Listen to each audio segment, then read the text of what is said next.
Message is being broadcast by the Department of Defense of the Republic. At 2 a.m. Eastern Standard Time, multiple unidentified objects were confirmed to have entered Earth's atmosphere. Discovery Houston, 20 seconds to LOS speed risk. Contact, nice to be in orbit. The first message that comes to you is you are a divine being. You matter. You count. You come from realms of unimaginable power and light, and you will return to those realms.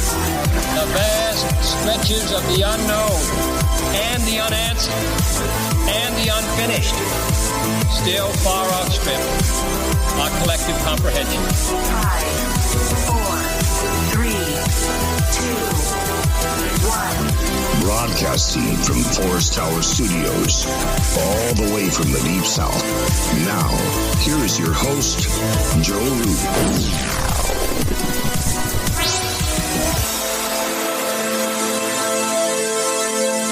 Broadcasting from a shack on a hill in the mossy creek bottoms of Cane Creek, Arkansas.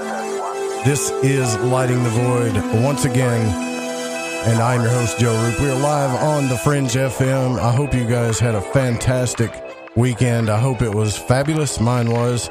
And it is Monday night, September the 9th. Tonight, Micael Wann is back with us, and I'm glad because I got sick last time. I had to reschedule, but he's here to continue our discussion. And the website for reference tonight is susquehannaalchemy.com. You can put in that in Google as well and find it. But you can also check it out if you just go to the website, susquehannaalchemy.com. What I'm going to do is drop that in the Fringe FM chat. I'm stoked, and I know you guys are too, because we've been trying to get him back on since the first time that we had the conversation with him we had last time. And it's a great mystery that we talked about, how he stumbled upon these signs on the Susquehanna River, and he told us his story that just randomly, all these things kind of randomly happened to him, and we'll do a little recap there too when he comes on. And but if you really want to get the whole story, you need to go listen to the first episode after this one, and I hope we can continue this, because I already think Micael is going to be one of those types of guests that we have on frequently when we discuss a lot of different things. And a lot of you guys have told me that as well. So yeah, I'm excited if you can't tell. Don't forget about our event coming up September the 28th through the 29th, the Sci-Spy Transcendence event in Sedona, Arizona. Our very own Suzanne Ross will be hosting that, and if you want to go, make sure you put in the phrase LTV so that you can get $25 off your entry fee. Also, the show is brought to you by AncientLifeOil.com.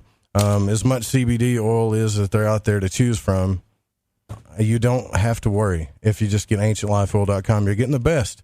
And a lot of you I know, and I've heard, by the way, thank you so much for supporting the station, by the way, that you like it and that it is working, it's helping you, so that's great. Also, getthetea.com, same exact thing.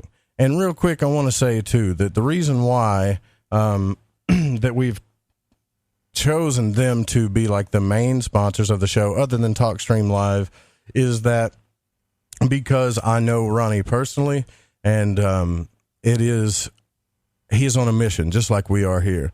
And he's on a mission for consciousness, for people having a better life, and he really does care, and it's really different to have somebody like that in the health field. So thank you. If you're listening, Ronnie, we really appreciate it. Go check out his YouTube channel, too, Health Matters Now. And also preparewiththefringe.com so you don't get caught unawares. Everything you need for preparing for any type of situation, whether it's weather, a catastrophic event, God forbid, you have to depend on the government. But if you go to this website, they got everything you need. All orders, especially the food, over $100, you get free shipping. You can support Lighting the Void by donating. If you go to the website, you can use the donate button, and there's also the Amazon portal. So if you shop on Amazon, you can use that. Now, I'm just going to warn you, we got some storms here, so we're getting brownouts left and right, but you know how I am with that. I will keep I will fight those suckers all the way through. It's the lightning that scares me, and I haven't seen any scary lightning yet, so we're pretty good. I want to thank Tim Doyle for coming out on the show last week, too. That was really cool to get to talk to him. And, yeah, there's a great alchemical process that I'm seeing that's happening. Some people think it's a divide, but it's actually a good thing that's happening in the UFO field because people want to know. And if you really want to know, head over to ufoseekers.com. If you want to know what's going on in ufology and keep up with all the latest, as well as, check this out, Tim came out on Twitter this weekend. I was so stoked. And I think it was today or yesterday, I forget, because I get my days confused. He came out and he has now announced that they're going to start training and I guess adding investigators to their team. So if you're interested, go follow him on Twitter. He put all the links there. I'll have to get all the information because it was brand new to me when I heard about it. And I'm stoked. There is no better person to learn from or to be under when it comes to learning UFO investigations and is UFO Seekers. Nobody.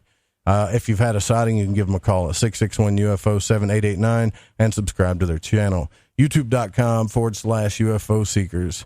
So Micael is back with us, and he is a researcher, analyst, and a civil engineer consultant. And he's also an astrologer, a stone and card reader, an energy healer, a wedding officiant, a web designer, author, a high-end kitchen designer, and more. This guy's mind is so it's just, is that a word? Analytic mind, that I'm in love with it. And he was able to uncover what could be, in my opinion, one of the greatest mysteries of ancient Western civilization at the Susquehanna River, and by decoding Western symbolism. And this could be one of the greatest stories ever told right here in the U.S. It's all there at the SusquehannaAlchemy.com. Micael, thank you so much for coming back on Lighting the Void. It's a real pleasure to have you back, man. Joe, thanks for having me, man. I appreciate the intro. It's a little embarrassing to hear, but nonetheless, thank you. It's going to be a good conversation, and I was disappointed we weren't able to do it. What was that, like maybe 2 or 3 weeks ago? Yeah. But the way it's come out, or it's come together, we're doing this a day before September 11th, right? Mm-hmm. And you mentioned, and we talked about this a little bit before we got on the show. We talked about, just the nature of there's this alchemical ritual kind of going on. And I mean, that's the beginning of the Susquehanna mystery, or maybe the conclusion. The mystery marks the beginning, but the conclusion of it is all about magical rituals, state-sponsored magic, that sort of stuff. And if we're open to that as an idea or a realm of investigation, well, nothing could be more contemporary than the events of 9/11. And so here we find ourselves on the anniversary. So it seems fitting to me, the timing. Yeah, it sure does. It sure does. And one of the biggest things that I remember from our previous conversation was something that you mentioned about, and it was towards the end of our conversation, and we were discussing occultism and alchemy, and you said, it's not just an individual thing, right? I see this happening in society. I see it happening to us as a whole. And that's when things got really interesting for me, because I've always looked at occultism, magic rituals, all of that stuff as I guess maybe I've always focused on it as an individual thing, but to step back and really see how society is going through stages of what we call initiation is pretty cool too. I know it scares a lot of people though, right? In the conspiracy realm, there's a lot of talk about how things are kind of controlled because there's certain forces that were invoked by our forefathers and stuff. What are your thoughts on that? Should we be afraid of it, or should we just learn more about it? Maybe definitely learn about it. But I mean, when you really get into it, I can understand the fear, because it's, it's like going into an attic or the basement of some creepy house, and you're like, do I really want to do this? And you're like, part of you is like curious, you want to know what's down there, and you're like, maybe the basement is the better analogy because it's the foundation. And so I think I have an understanding for why it's, both psychologically like unsettling. A friend of mine who's, in the neurosciences field, he like years ago when I started getting into like weird stuff, and I would always ping him for like, his thoughts on certain ideas. And he told me, he's like, listen, man, whenever you start playing with the foundations of your psyche, you're in a very dangerous sort of area. And he meant that like more so as like, just be aware of the significance of working with foundations of how you understand reality. And because that can be scary, because we all want something to like stand upon. And when we're going to the foundational level and then we're really getting kind of freaky with it, and we're even talking about stuff which is seemingly out of our control, we're talking about, reworking the foundation. And, what's true usually for the individual can be applied to the collective and vice versa. And so yeah, there's certainly an understanding and probably a healthy respect for it. Right. But I think I want to go a little bit deeper with your point about like, thinking about an alchemical ritual on not necessarily the personal level, but on the collective level, because I think that's really, really significant, and particularly for understanding what's or having an additional perspective of looking at the events of what's happening right about now.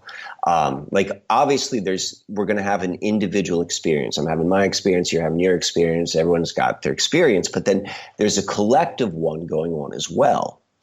And if you can imagine, like, having like a response as a magician, let's say, you're working magic in your own personal realm, but then there are also going to be people who look at it from a much greater perspective, outside of just their realm, but looking at maybe society as a whole.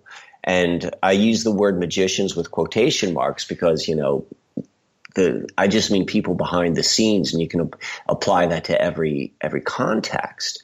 And so when this is going to be done, you're thinking long term, and usually that's going to be you're not going to look at, let's say, necessarily individual people, but you will look at generations, and particularly the ages people will be when let's say a large scale event is done, and you can have an understanding, or you can predict with a high degree of accuracy what the response would be to that generation as a whole. So I'm kind of like painting a picture going back to 9/11. That would be arguably the most obvious example of a large-scale esoteric ritual, whether, you want to think that it was all done consciously and like all those symbols were done purposefully, or, however you want to go and interpret that, that's up to you. But undoubtedly this event had a worldwide impact with particular emphasis of those in the United States and followed by people in Western cultures, but it affected everyone one way or another. And it all happened at the same time in real time. So, there was this spike at that moment of like the collective consciousness. Now, if you step back from there and you'd be like, all right, well, let's look at the generations and where were they in life at that particular time? And, the generations probably what we're going to talk about is going to be baby boomers, Generation X, and millennials. And I'm going to focus more so on the Generation X. So anyone born 71, late 60s, early 70s, which is, kind of right in the heart of Generation X, they hit September 11th, 2001, right when they're going through their Saturn return.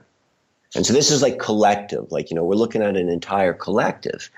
And so if you're familiar with like what the Saturn return represents on an individual level, it's going to be just as true on the collective level.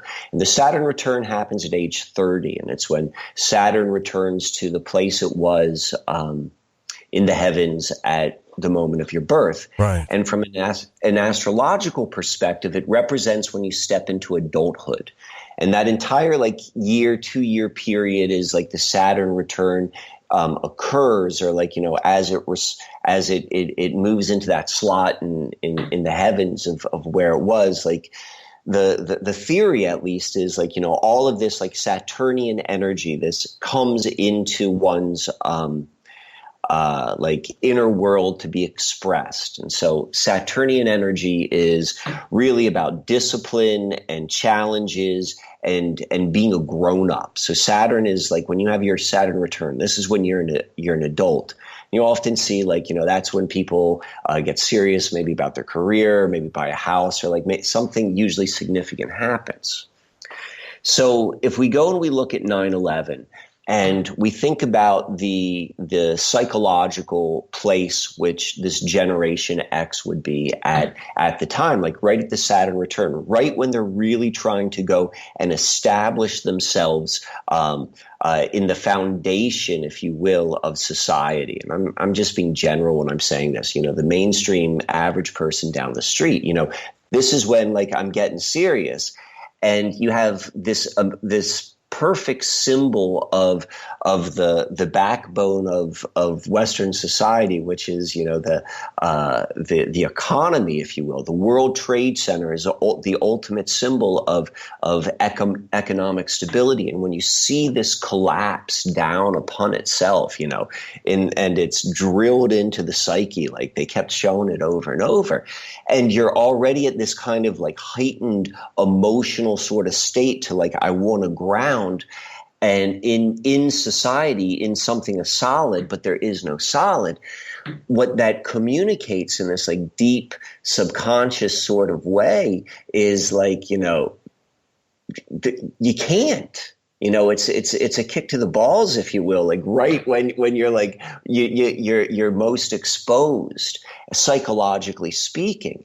And so that's when you talk about the alchemy, the alchemy refers to the change from one thing to another, from something of lesser value to something of greater value. And that change happens through discomfort, if you will, pressure. And so this is a perfect example of how these rituals, and so symbolically rich and magically rich, and they're affecting an entire generation. And there's going to be an impact. So now if we go and we fast forward to where we are right now, in modern times, and we see what is it? It's 18 years ago.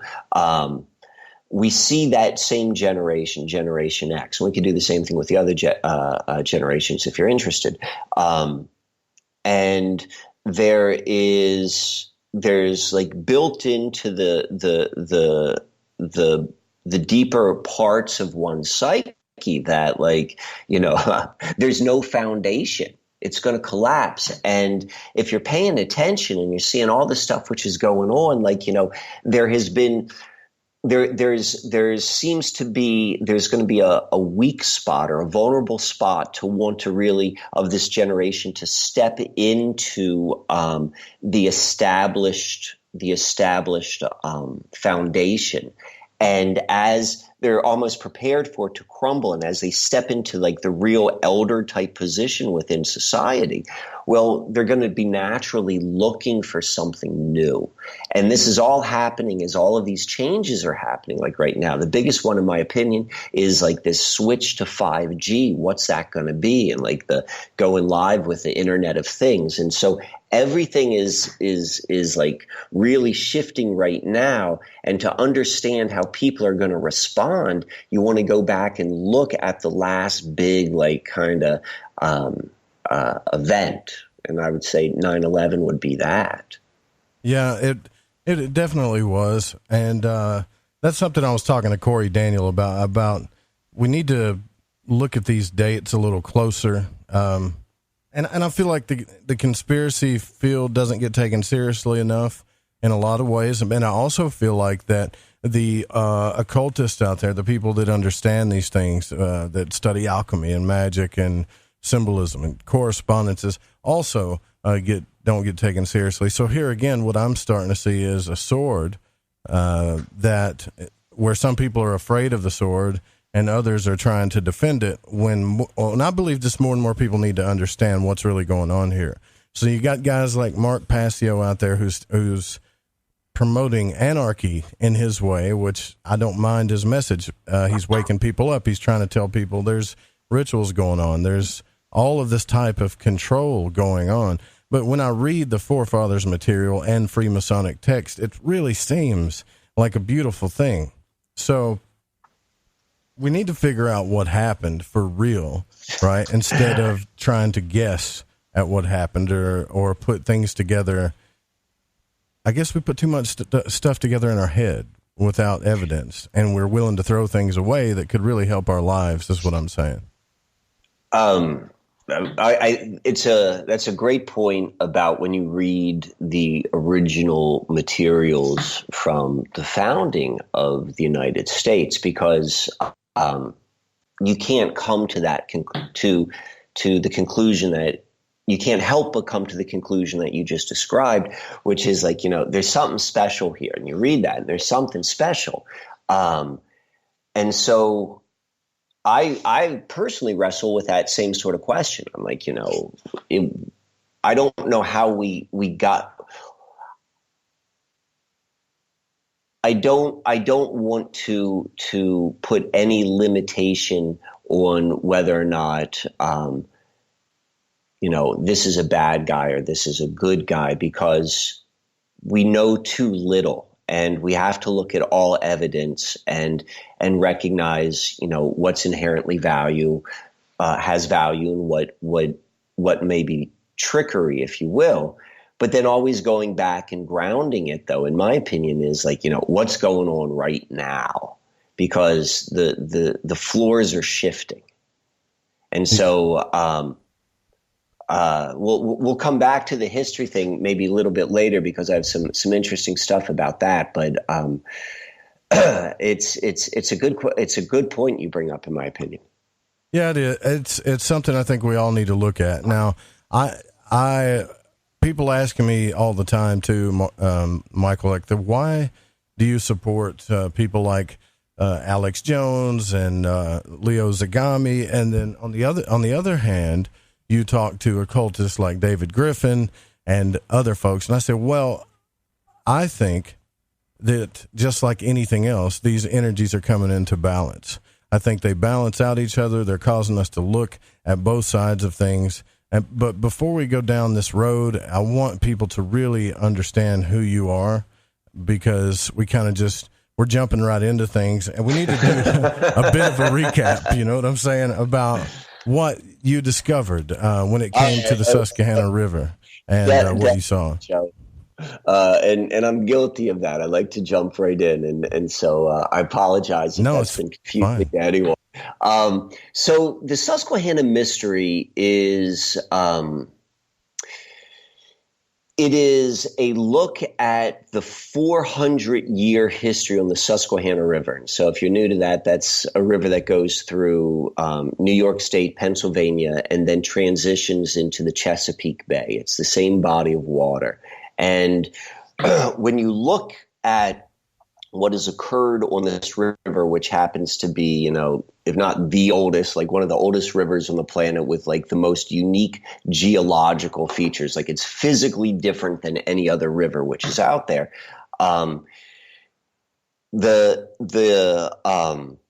The history, the world firsts that happened upon this river, and all of the symbolically rich and esoterically rich backdrop of these world firsts, the first computer, the birth of globalism, and the distribution of electricity, you begin to see, and you see the characters who are behind all of this and what organizations they were involved with and what their belief systems were. It becomes really clear, and the evidence is so strong. Like it's if it was just like one thing, you'd be like, okay, but there's so much evidence, and it's so tangible. It's history, it's photographs. You're like, okay, this makes sense. And what it makes sense is like there was a 400-year magical ritual to bring about a certain expression of life on Earth, to a certain expression on life of Earth of the age of Aquarius. And then that has all sorts of implications, like, well, why would this work? And what's the significance of rivers and all sorts of stuff like that? So it's there. It could easily be a 10-hour conversation going down all the details. So I gave a 30-second or maybe a 1-minute explanation of a much bigger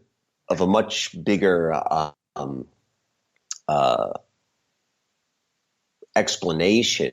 So feel free to, if you want to ask me some specific questions, if we want to drill down in this intro. Yeah. So the last time we talked, you moved into the area for certain reasons, and you stumbled across a few things at the river. You stumbled across what I wanted to focus on mainly, where we can jump this off is the 40th parallel, right?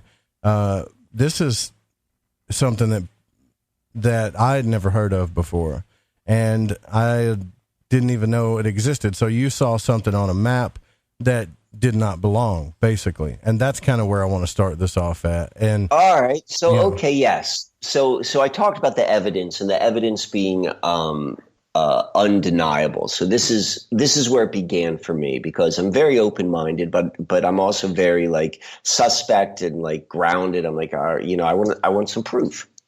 And I've been studying all sorts of interesting topics for a very long time. So I had a background of information, and so life had brought me to a small river town in Pennsylvania. I didn't grow up in Pennsylvania. I had been living in the area for like 10 years, but I found myself there, and I was living on the Susquehanna River, and I just got curious. So I went to Wikipedia, and then quickly found through Wikipedia that the John Smith map of Virginia, which is the very first map of what we think of the Mid-Atlantic, that was used in the beginning of the colonial period, and it connects to Jamestown. Jamestown was the first colony, the first English colony in North America, and the first English colony outside of, I believe, the British Isles. It's thought of like the beginning of both the British Empire, Jamestown is, and of the United States. And so there's this map which has on it includes the Chesapeake Bay and the Susquehanna River. That's why Wikipedia was making reference to it. And it's a fascinating map. There are drawings on it, and it's from whatever way you want to go and look at it. If you like history and you like maps, and if you like weird stuff, definitely. But even if you just like history and maps, it's fascinating. But I was looking at it, and it's like a very, very strong piece of the historical record. It was used for 85 years, like that, or different versions of it. So it's really well established in the historical record. And I'm looking at it, and on the very top, it has the different latitudinal markers or parallels, they're known as. Like the equator is a parallel. It's at 0 degrees latitude. And And I'm sorry, I lost my train of thought for a moment. It's the train threw you off, man. That's exactly right. So it has the different parallels on there. And so if the equator is 0 degrees, it goes all the way up to 90 degrees at the North Pole and 90 degrees at the South Pole. So parallels are given in like North and South. And so the 40th parallel was listed. They have the 37th, the 38th, the 39th, the 40th, and the 41st parallel listed on the top of the map. And I'm just kind of looking at it. And I see that the number 40 isn't just backwards, but it's mirrored. The 4 is pointing in the wrong direction. And I know enough about the use of reverse language and reverse numbers to be like, all right, this is pointing to something. And I started doing a little bit of research. I just went and I searched why is the 40 reversed on the John Smith map? And I was doing all this research along that, and I couldn't find there were no hits. And I found that is very, very unusual, because whether there was a good a logical or this is why the explanation back then, like they always wrote the 40 backwards, or whether it was someone who had asked the same question in the past themselves, I don't know, but there was absolutely nothing mentioned. And so that was my hook. That was what the doorway I walked through when I first became introduced to it. I'm like, this is something which is real. And then as I began to do a little bit more research, prior to this, I was, I guess, conceptually aware that there were like parallels and latitudes, but I certainly didn't know where I was. And what I found was, I'm literally living 5 miles from the exact 40 degrees, 0 minutes, and 0 seconds, that imaginary line, that 40 degrees. It's about 70 miles between degrees, from like the 40th degree to the 41st degree, 70 miles. So I'm like right on the spot on this map that says 40th parallel, and the conclusion of the deciphering of that map using techniques described by Manly P. Hall was that it's a secret location. It's the 40th parallel at the Susquehanna River, which I just so happened to be living in. So there was this strange kind of like, I'm uncovering this thing, but I'm intimately connected to it just because I happen to be living there. It's not like I'm looking at something on Google Earth, which is on the other side of the planet. Like, this is my life as well. So there was definitely a very, very strong synchronistic connection I had to the entire uncovering process. Yeah, and so as you looked into these mysteries, I guess, you started seeing more and more signs. And where we broke off, you said, okay, do you want to talk about the perfection of the number 400, right? Or do you want to talk about the monuments and some of the signposts that are there? And we went down the road of the 400. So this time, what I'm really concerned about is, I just had a discussion with Maria Wheatley, and she was talking about the energies of the earth dowsing, as she had made it clear that, putting your house or building a house on a grid line was bad, but not so much a ley line. So this is stuff I'm trying to understand. Also, with an astrologer that we have on frequently, Jeff Harmon, who talks about the planetary energetic lines that are there as well. And he does location astrology. So we all know on this show that magicians use the planets to invoke forces, or they also use the moon.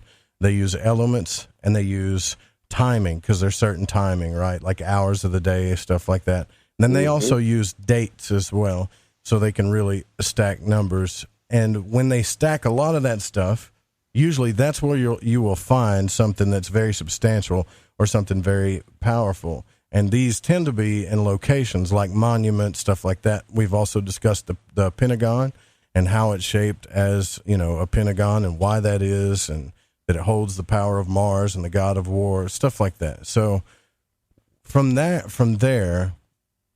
do you believe that, and this is what I really wanted to get and understand from you last show, is that the Susquehanna River, this location here, that there was some type of ritual that happened where they invoked a force for the United States of America? Yes, undoubtedly that happened. It happened in multiple ways, which are completely identifiable, both in the historical record and by looking at Google Earth. To what they were doing exactly, like I have certain thoughts of what they may have been invoking, but that is more so like, this is my conclusion. This is what I think it is. Sure. But as it relates to like, did they do rituals and yes, you go and we could talk about that in a moment. But that I think is an indisputable fact when I present some of that information. I want to bring up one point before I define the indisputable facts. And you were talking about like planetary lines and grid lines and all of the different like ley lines and the energy lines. And personally, I find a lot of that very confusing. And what makes the most sense to me in terms of trying to create like a mental model of it is like there's in the same way we have in our individual physical body, we have all of these different systems, like you have your circulatory system, your nervous system, your skeletal system, and so forth, right. That the same thing is happening. There are these different like energy systems that maybe work in concert with one another and have like different responsibilities. What it seems to me that was done upon the river is on a different type of system than maybe some of those other systems. Like obviously planetary systems lines are going to be a little bit different than like, let's say, ley lines.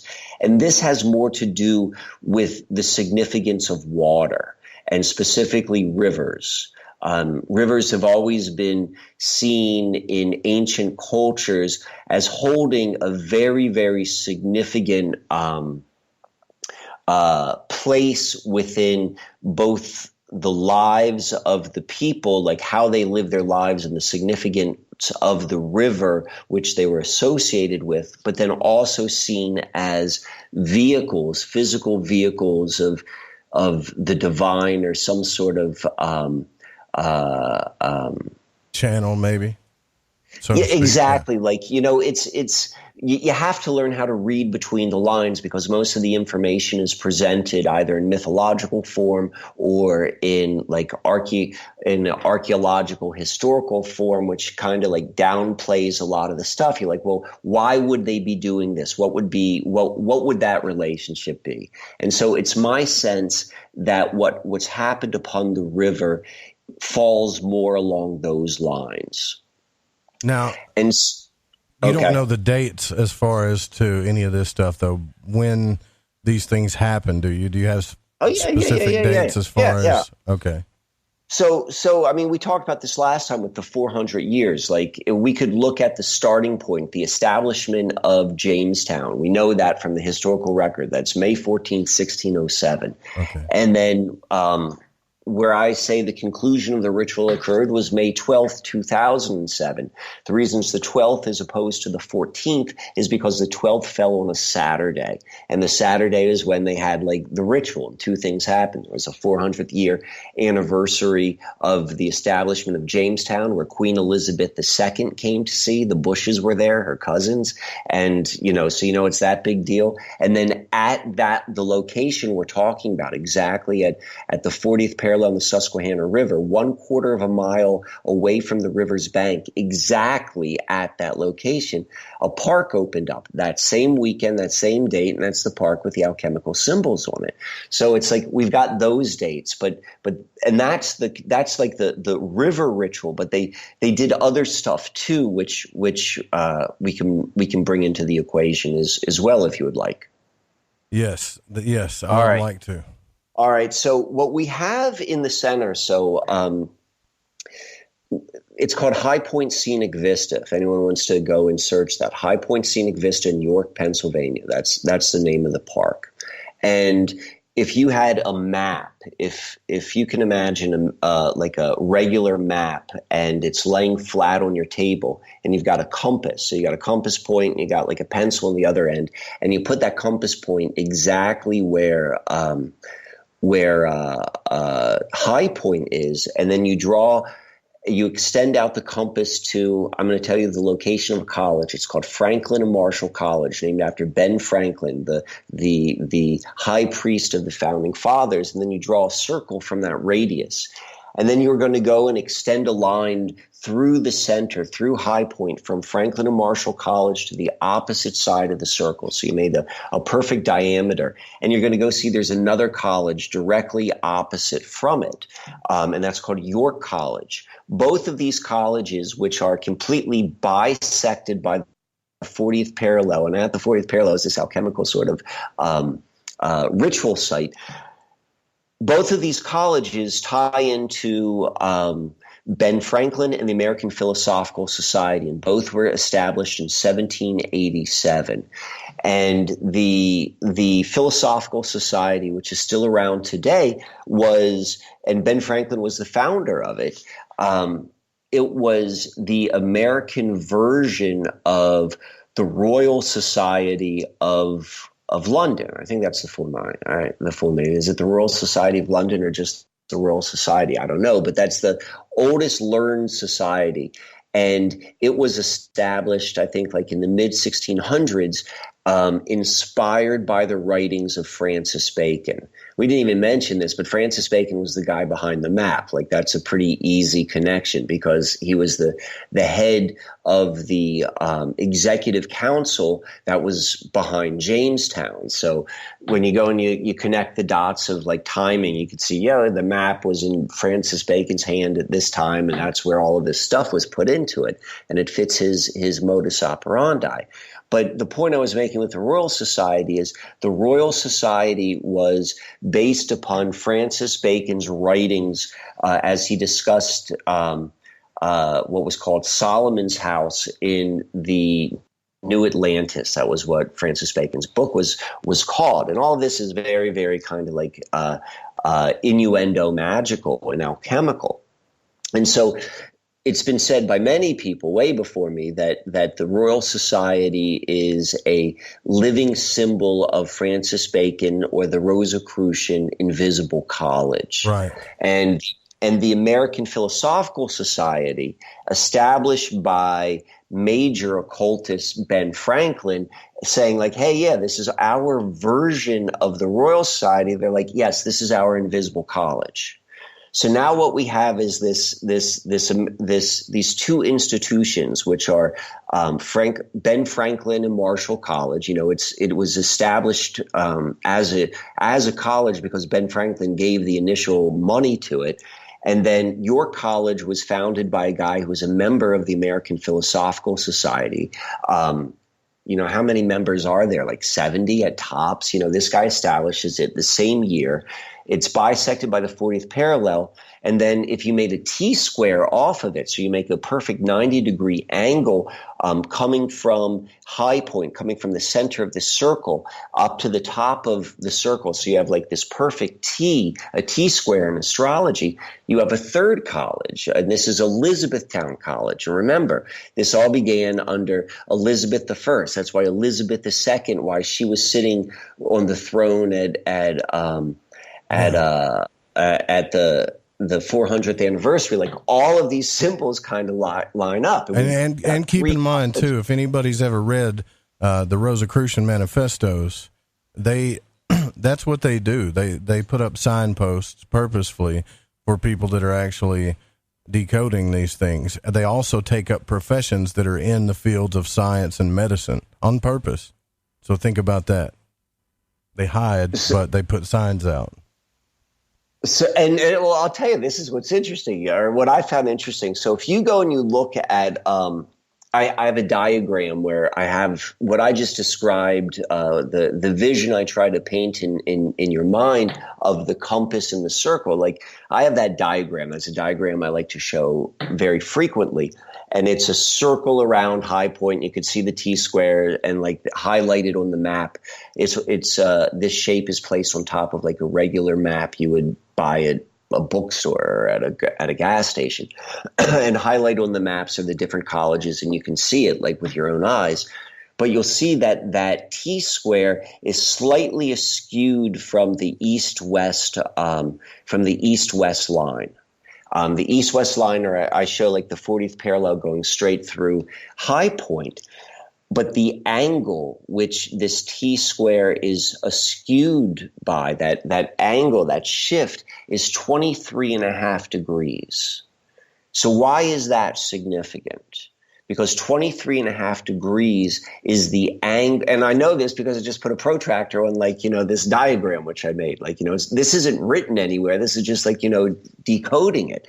23.5 degrees is the tilt of the Earth. That's the axial tilt. So the idea behind it would be by placing, if using astrology as a model, when there's a T-square, what a T-square represents is very, very linked in, tied in together different planetary energies that are connected as strongly as any connections can be, but also in a very kind of jarring way, like you're being squeezed in three directions, but it's very, very powerful. And so there are these three institutions, and whatever college represents, we have these invisible colleges putting this T-square, pressure, if you will, on this spot, which is then at a 23 in harmony at 23.5 degrees with an east-west line.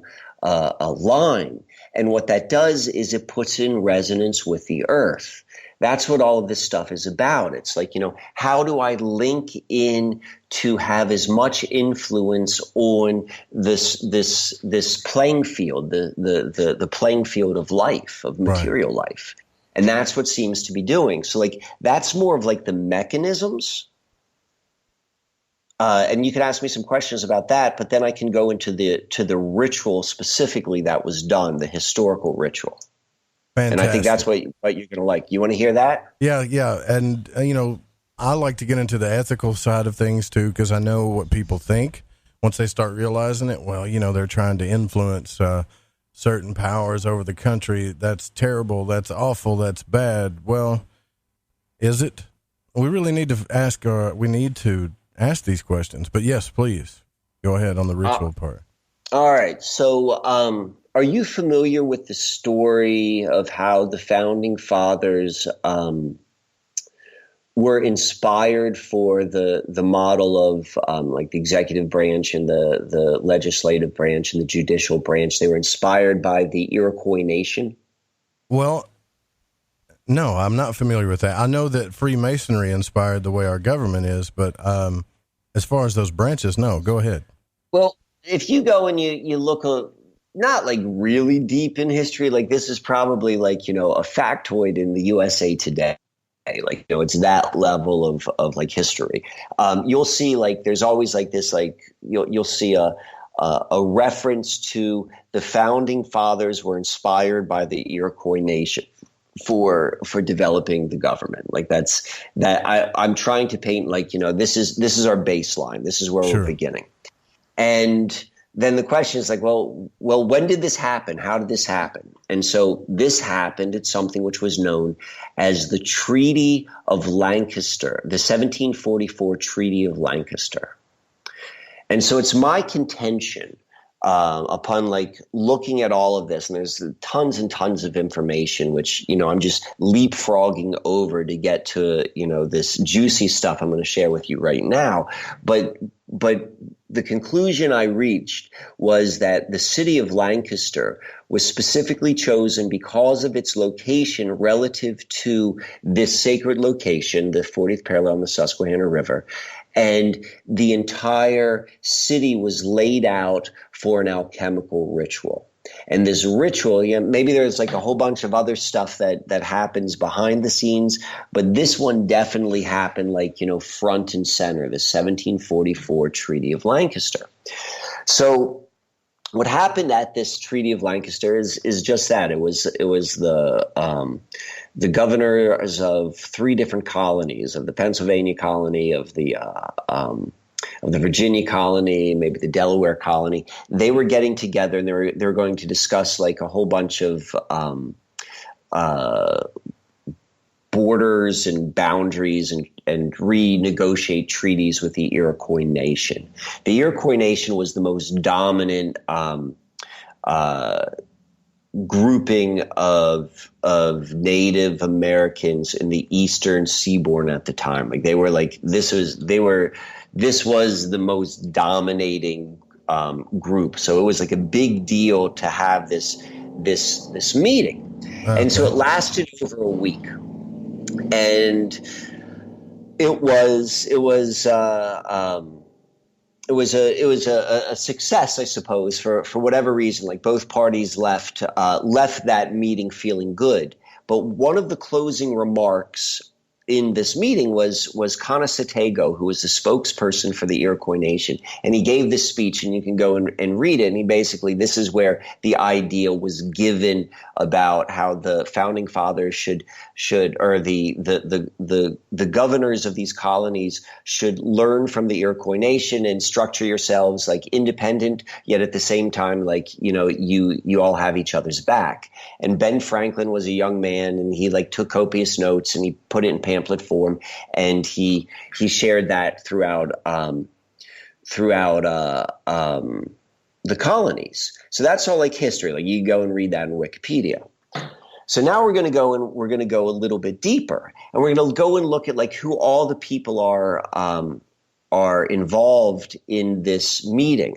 And what plays a big part in this meeting where people were staying is the Ephrata cloister. All right. So, the Ephrata cloister, a little bit, but I'm going to tell you what, we're going to stop right there, and we have to take a break, but that's where we're going to pick up where this meeting happens.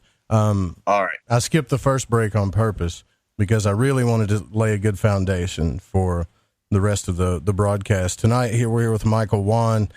You guys can check out the website, too, for reference. And I think if you can, tonight, it would be very important for you to do that at SusquehannaAlchemy.com. I've also dropped the link in to the Fringe FM chat as well. So the links are there as well. We'll be right back. Stay with us.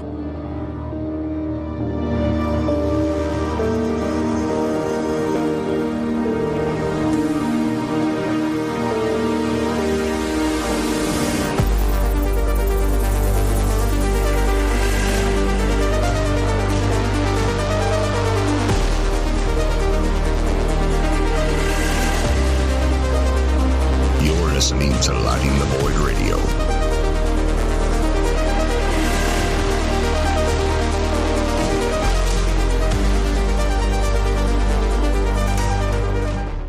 I think by now we can get the information. I love magic, and on Lighting the Void, each and every week, you will get to hear shows about magic, mysticism, and many other subjects that stretch your mind and imagination. So when I got my mind on the magic and the magic on my mind, I listened to Lighting the Void on the Fringe FM. It's magic. May the gods look with favor upon you. You're wondering what we're going to do to you, aren't you? This is Corbin, son of the one and only Joe Root, and you're listening to the Fringe FM. Okay, here we go. AncientLifeOil.com. AncientLifeOil.com. Now, this is for CBD. AncientLifeOil.com. Again, for CBD. Where do I get CBD? AncientLifeOil.com. It's pretty good stuff. Organic, non-GMO. We are the Ferrari of CBDs. AncientLifeOil.com. You know, they say when you mention a person's name 3 times when you first meet, that you're going to remember. So I'd say to you, nice to meet you, AncientLifeOil.com. It's AncientLifeOil.com, right?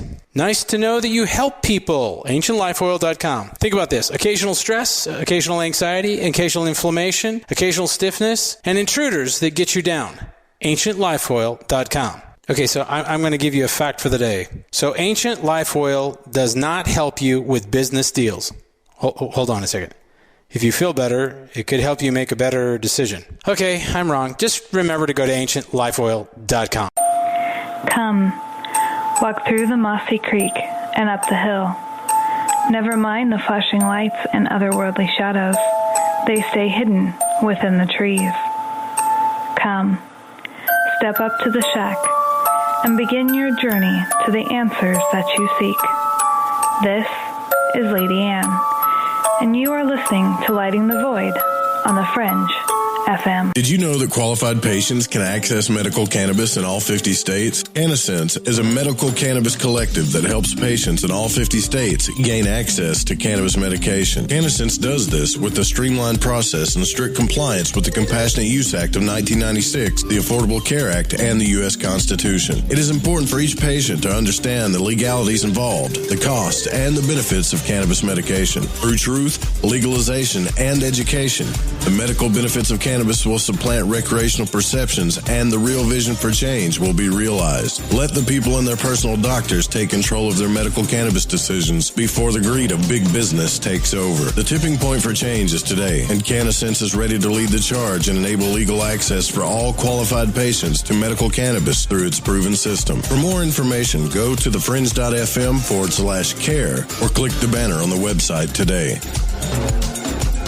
Alex Exum.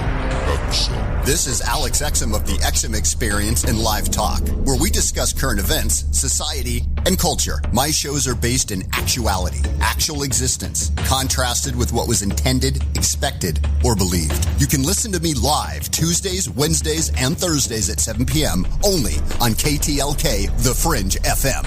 I'm getting older and noticing that my body just doesn't work as well as it used to. So I like to keep fit as possible by hitting the gym a few times a week. Recently, I started having a nagging bicep pain, and it got so bad I couldn't even lift the weights. When I was complaining about it to a friend, he told me about angioprim. He said chelation helps remove toxins, heavy metals, and cholesterol in veins and arteries that may cause blockages. You know, after just 1 week of taking angioprim, the pain was gone, and now I'm back in the gym full strength. Scientific research proves the active ingredient in angioprim has superior oral chelation action that helps promote cardiovascular health. So to learn more, go to angioprim.com. That's ANGIOPRIM.com, or talk to a trained consultant. Call Angioprim toll free at 877-882-7221. You'll feel better with more energy. Call 877-882-7221 or go to the website angioprim.com.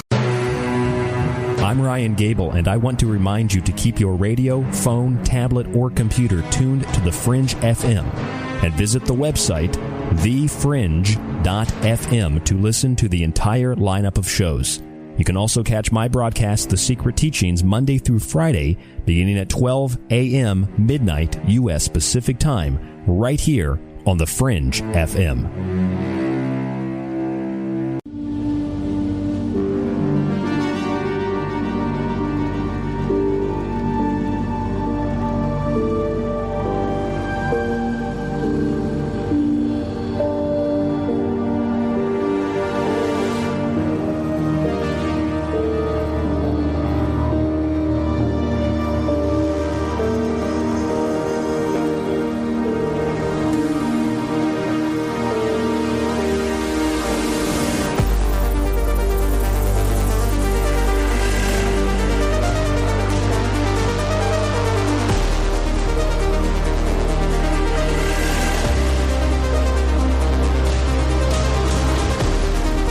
Tonight, our guest is Micael Wann. The website is SusquehannaAlchemy.com.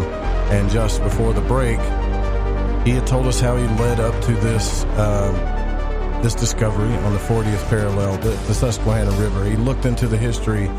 He looked at the monuments, the colleges, everything, where he is about to explain some more clues to this. And what I'd asked him previously before the break was, do you believe that our forefathers did magic rituals to invoke certain forces on this planet, or especially on this country? I believe that's how I asked it. And he said yes, and then we went into that. So now we are at the 1774 Treaty of Lancaster, which is basically a meeting of minds with the Iroquois Indians. And so when you say some very important people had this meeting, are you talking about, like you mentioned earlier, Ben Franklin, some of our generals, or just the leaders of the statesmen? Is that what you mean? So I would say more so having to do with when I said important, relative to rich. There are two things that were happening. There was the real world treaty negotiations which were happening. That really happened. There were real political type of ramifications, but when you look at all of the smaller details that are given to us in history, and we also have the ability of hindsight, then we can go in, we can make certain sort of conclusions. And it's certainly possible that this was a lot of the stuff which I think has happened upon the river was not done consciously. It was done, the conscious mind had another reason for why it was done, but the subconscious, or the driving force beyond, which is beyond our thinking awareness, that's what drove a lot of this. And so whether or not this Treaty of Lancaster was a full-on open ritual that everyone was participating on, or it was something happened there, maybe that's up for discussion. But my sense is there's probably major ritualistic aspects which were involved. And the reason I say that is because of the presence of the Ephrata cloister. And the Ephrata cloister is the first permanent Rosicrucian facility in the New World. And it's probably maybe 15 miles from Lancaster City. And it was established in 1730, 1732. So the spokesperson for Conasatego was Conrad Weiser, and he was, a prominent member of the cloister and, a known Rosicrucian. We know just the nature of the Iroquois nation was that it was ritual. It was a ritualistic culture. There were ceremony, life was ceremony. So of course they're going to take something of this significance and have a ritualistic aspect as well. And the location of where this took place, it took place in the exact center of the city of Lancaster. So Lancaster is a square, and you'll know the exact center by connecting the corners. You just draw a line in a square from one corner to another corner and the other corner to the other corner, and where those lines intersect is the center.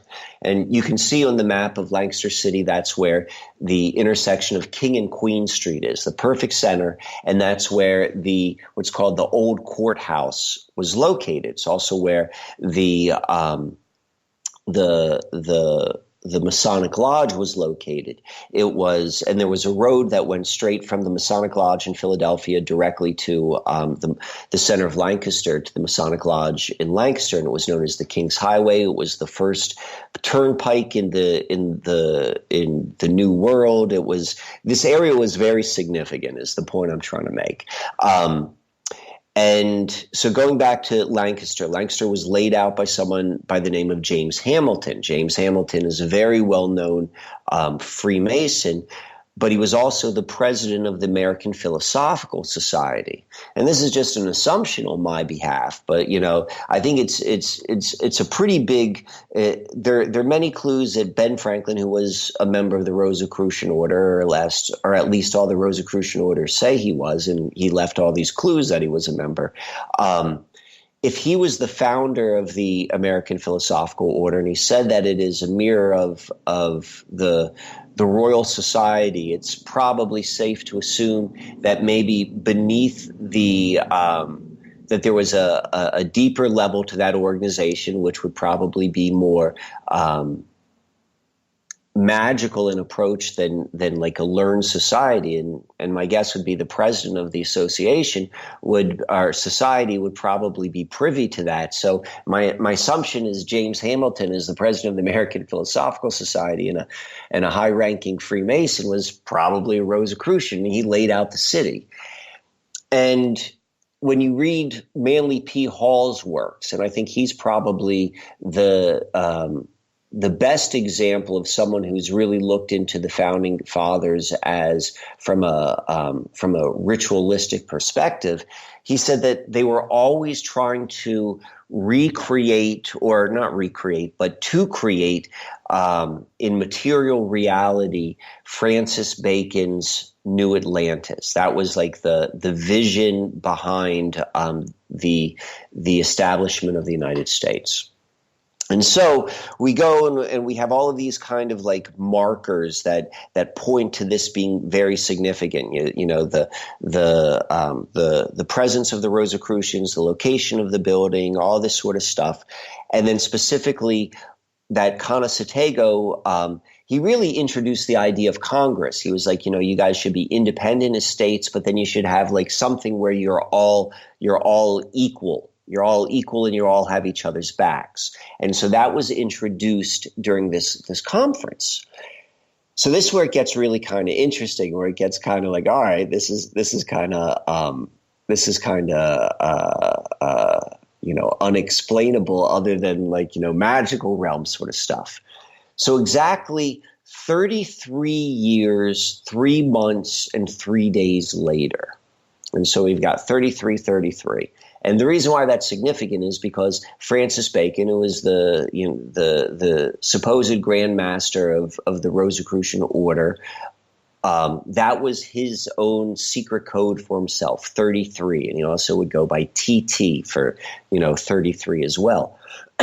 So we have this clue. Like I haven't told you what's happened 33 years, 3 months, and 3 days later, but I'm linking it right now to Bacon. So exactly 33 years, 3 months, and 3 days from when Conosatego spoke in the exact building. So in the old courthouse on September 27th, 1777. Remember, this is the 1744 is when the treaty took place. For 1 day and 1 day only, the city of Lancaster housed Congress. It was the capital of the United States. The Congress was in Philadelphia, and they had to go west because of I guess British forces. And so for 1 day, they actually held I don't know whatever the term would be for it. Wouldn't be hold court, but I mean it basically is. But they did that in the building at exactly this number, which resonates so deeply with the idea which was first invoked. It was stated. It was said from the mouth of Conrad Weiser. This Rosicrucian. He interpreted the words of Conosatego and all that he represents on this significant location, and then it became manifest. Wow. Okay. So what can we look at as far as the correspondences of the location when it comes to magical forces, like gods, goddesses, planets, anything like that? What did you discover anything like that? Well, I didn't exactly look at it from that level. I looked at it from another level, and I would imagine your insight for like the gods and the goddesses and that sort of stuff. Like, I'd be curious to hear your take. But what I did see was coming from that location. Like I like to look at material reality, and because it's so tangible.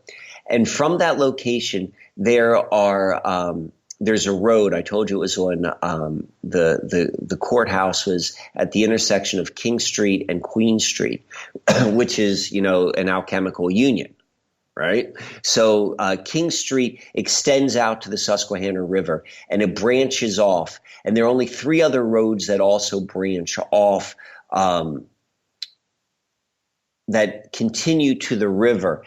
And I've looked at each of those roads from like a symbolic lens, and they are so rich with the symbolism of the planet Venus. Another road is so rich with the symbolism of Saturn. And, I can go into those if you're interested, how I came to those conclusions.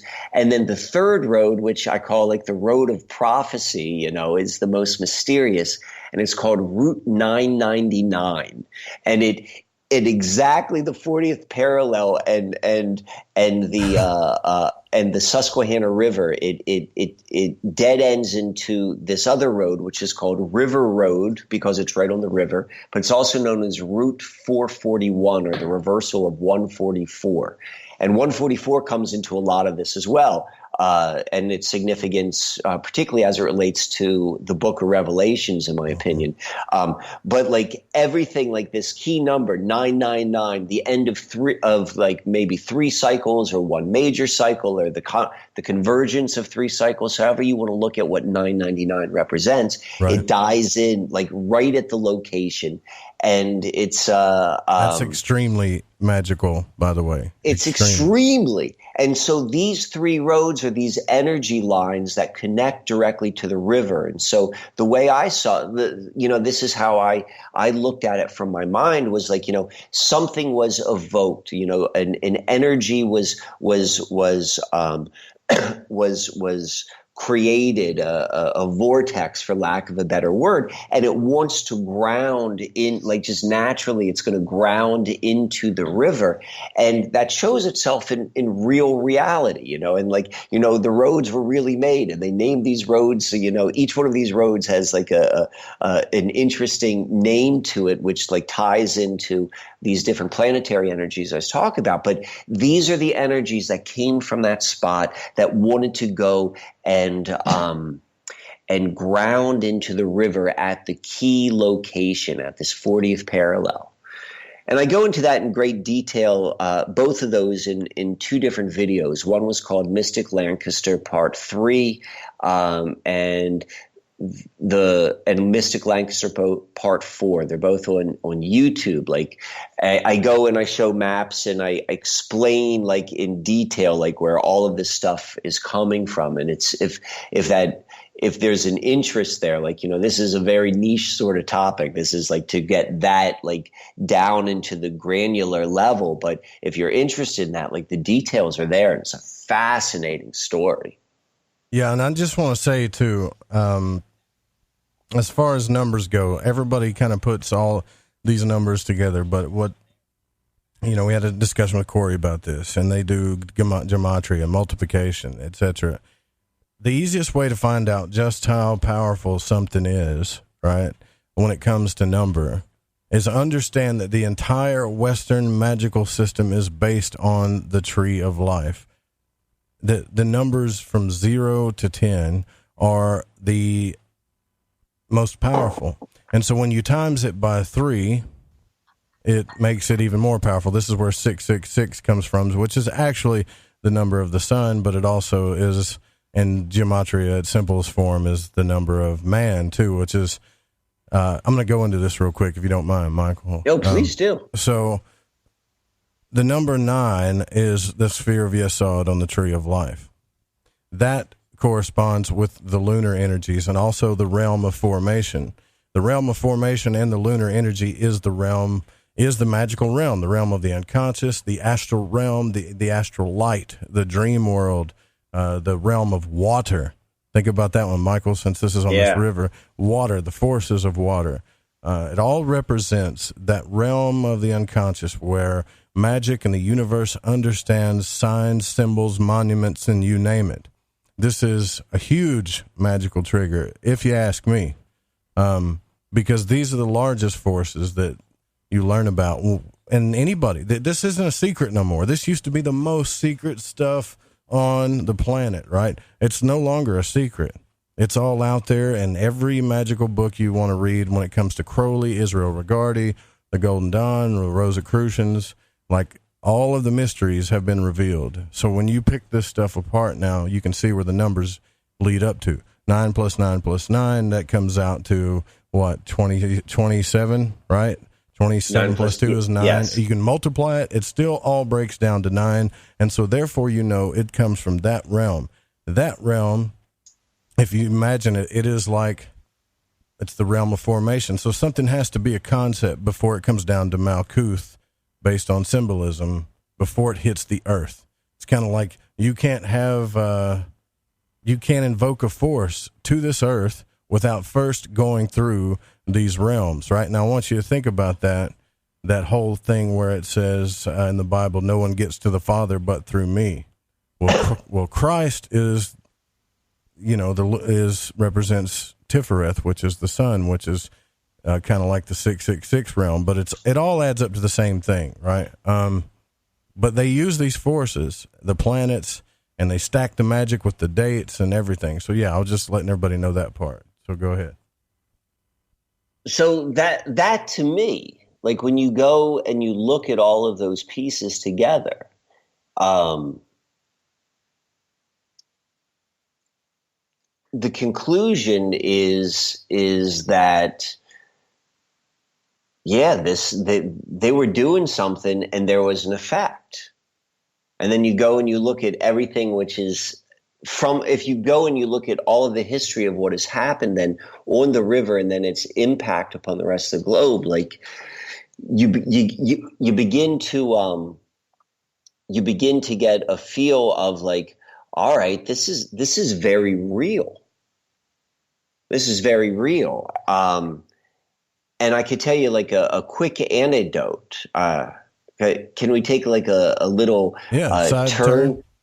Yeah. So on Instagram, so I'm pretty active on Instagram. I found it to be a fun way to convey information, and I've been intrigued by the city of Scranton for some time now. It's been kind of in the back of my mind for a variety of reasons.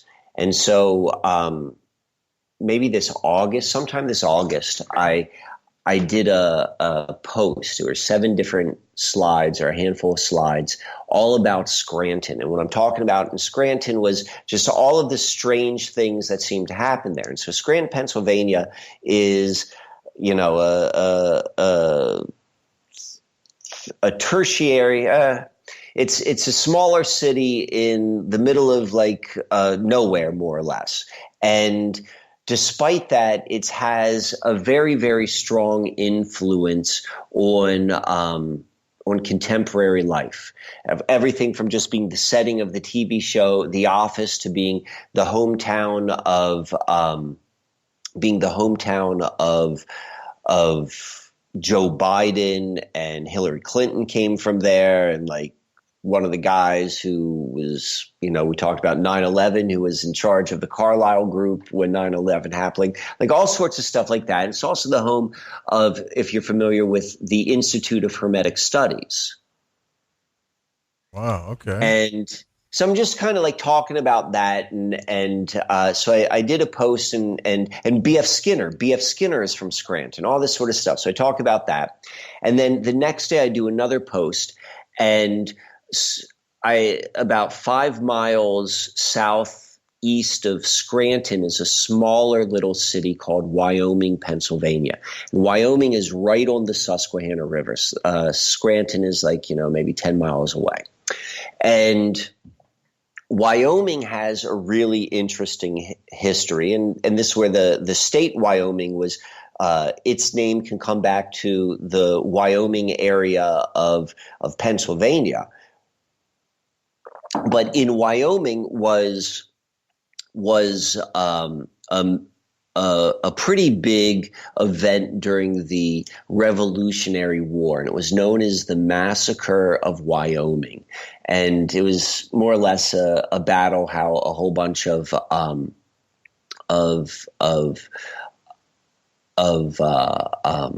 colonialists well, what's the word I'm even looking for? I can't even think of that. The word I want to call the people who were fighting against the Brits at the time. Well, they were ambushed. The rebellion at that time. Yes, the rebellion, called, right? exactly. So so they get massacred. And when you go a little bit deeper into that story, there was what's known as Bloody Rock, where 10 guys were gathered up and their heads were smashed onto a rock and their bodies thrown in the river. And it was done by this woman who was known as Queen Esther. And I went deep into like the whole Queen Esther thing because there's so much goddess symbology onto the river, and like Esther and her connection to the Jewish holiday Purim. And that was like about a ritualistic revenge killing. And this was a revenge killing story. And then like Ishtar and like all this sort of stuff. So I went down that whole path. And then specifically what was interesting was there was a picture on the website of the Institute of Hermetic Studies of Guy Ritchie standing with the institute's director. I've had the guy on the show actually just last week. Exactly. Yeah. Oh, so this is where Stavish is located. Right. This is exactly where that is. So I'm like, I don't know what's going on, but there's something going on in Scranton, and the picture of Stavish with Guy Ritchie is significant because Guy Ritchie is married or was married to Madonna, who changed her name to Esther. And so there's then this Queen Esther story which ties in. So there's all this sort of stuff. And I posted this on Instagram, and it was kind of interesting. There's like some comments going back and forth. And there was this one comment from a reader who is really into the numbers. And I referred to the massacre of Wyoming as capital M, lowercase o, capital W. And I just did that as shorthand. And then that guy's response was, that could be seen as 303/33. And that was like kind of the extent of the comment. That very night was one of the Democratic Party primary debates.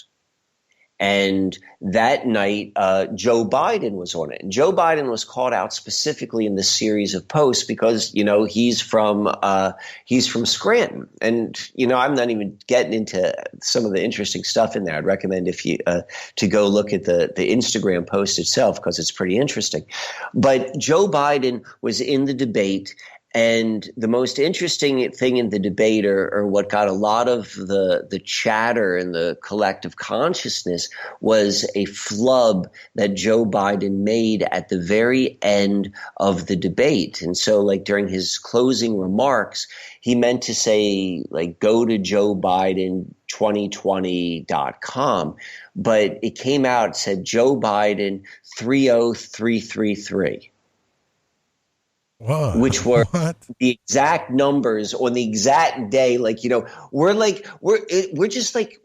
tapping into this energy. We're playing with it. There was a I looked at it as a nodal point. Like I may have put out like a lightning bolt with a post. Anytime someone puts something out, it's an expression of energy, but there has to be a node to receive it. And so some other guy receives it and he reflects it back with his like numbers. Somehow that gets into like the etheric stream, if you will, and all of this is grounded in Biden. And who knows what happens? And these numbers come out of his mouth, the exact same numbers this guy say. Wow. Yeah. So I need to look at this information even more because I guarantee you there is a deep Rosicrucian line there somewhere. There definitely is. What I'm wondering though, is when it came to the Indians, the Iroquois Indians, I wonder because you have a picture on your website. Okay. And so people can go to it at the SusquehannaAlchemy.com, where that is a picture of an Iroquois Indian with a bow standing on a map. Am I correct about that? Yes. That's the John Smith map. That's the map we're talking about. Our Masonic regalia, or the Masons of this country, and I mean anybody can see that there's a lot of similarities there. I mean, you mapped them out there too. So I wonder what they adopted from these Indians. Do you know anything about the teachings or any of the goddesses or anything that they worshipped, the Indians themselves? No, not anything I would be comfortable talking about, but I certainly have my thoughts. I mean, there are a couple things. I'm interested in those too. The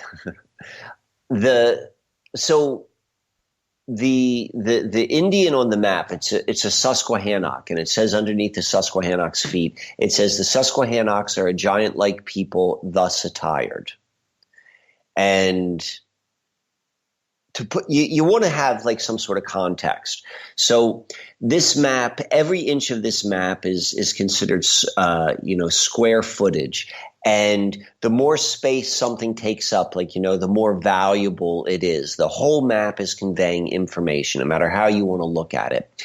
And its primary function, obviously, is as a map, but there's a lot of other information on there. And so there's this picture of the Susquehannock warrior, and it's arguably the most dominant visual part of the entire map. And the reason I say that is because of there's no background kind of competing with it. Like there's lots of on the rest of the map, it's filled with detail, and like everything has like a lot of background information, which will be competing with whatever you're looking at. But this one Susquehannock warrior is just like off to the side, huge amount of space, relative space, and there's nothing in the background. So it's important.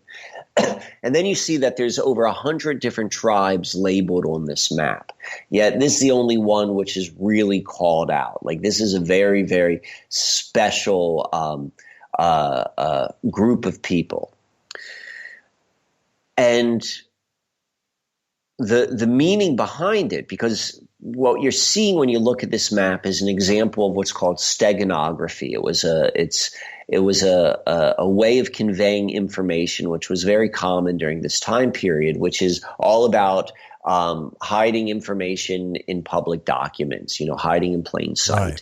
And steganography has lots and lots of layers, and like all things Rosicrucian, all things Masonic, there one symbol can have multiple meanings. So one of them, and what I think is one of the most important ones, is that warrior is a symbol of the river. It's a double entendre. It's a visual double entendre. The bow sits right on the source location of the Susquehanna River. So if you look closely at the map, you'll see it sits right at the very beginning of the river, which happens to be Cooperstown, New York. It's, right where the Baseball Hall of Fame is. This all ties in. And the river is named as the Susquehanna Flu, the Susquehanna River, and the warrior's name is the Susquehanna. You have to realize that at that particular time, neither that river nor those people were universally known as Susquehanna. This document established it in the lexicon. The people we call the Susquehannocks, the French called them the Indaste, the Swedes called them the Minqua.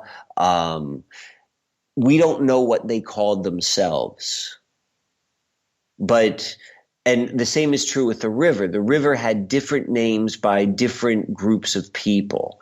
And so the makers of the map decided to they chose, when they put in written word, in written format, like this is the name of this people and this is the name of that river, well, it stuck. And they named it. The power of naming. Right. So you go a little. We talked a little bit about this earlier. You talked about the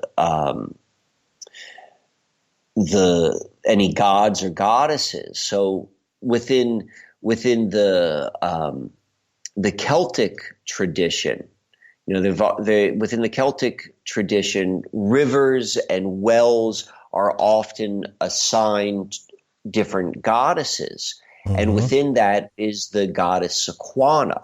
And she was a very, very significant goddess, particularly to a group of people which were known as the Sequani.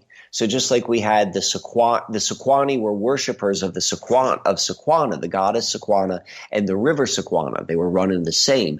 And so when we see the same sort of thing is happening with the Susquehannock people and the Susquehanna River, you see the same sort of kind of play with the name. And to me, there's we need to stop there, Michael. I'm sorry, I have to take these breaks, brother. But we're there. I don't mean to cut you off, but I'm 5 minutes behind this break already. So let's go with it. We'll stop right there with that goddess. At least we got a name to go off of, right? So that's important. This is the fun stuff, right? Like I feel like Indiana Jones or maybe Tom Hanks in that movie Angels and Demons right now, trying to figure this stuff out. And so does the audience, I can tell in the chat. We'll even open up for questions too if you want to call in. It's 1-800-588-0335. But to get through all this takes up a lot of time, so make sure you know what your question is before you call. All right, we'll be right back.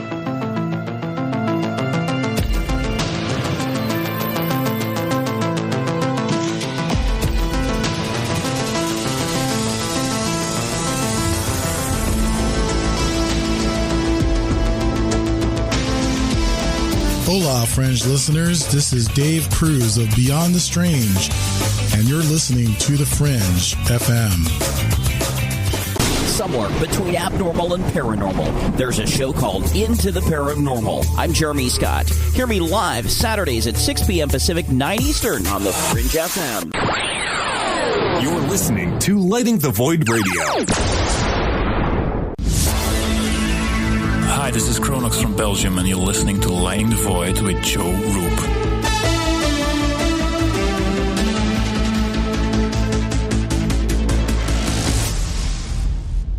I like to listen to Lighting the Void because of the guests, the content, and the host, Joe Roop. He's smart, he's intelligent, and he seems to ask the questions that we all have on our mind. We're all searching for the truth, and Joe helps us get closer to it. I love this show. I love this show. I love this show. Lighting the Void.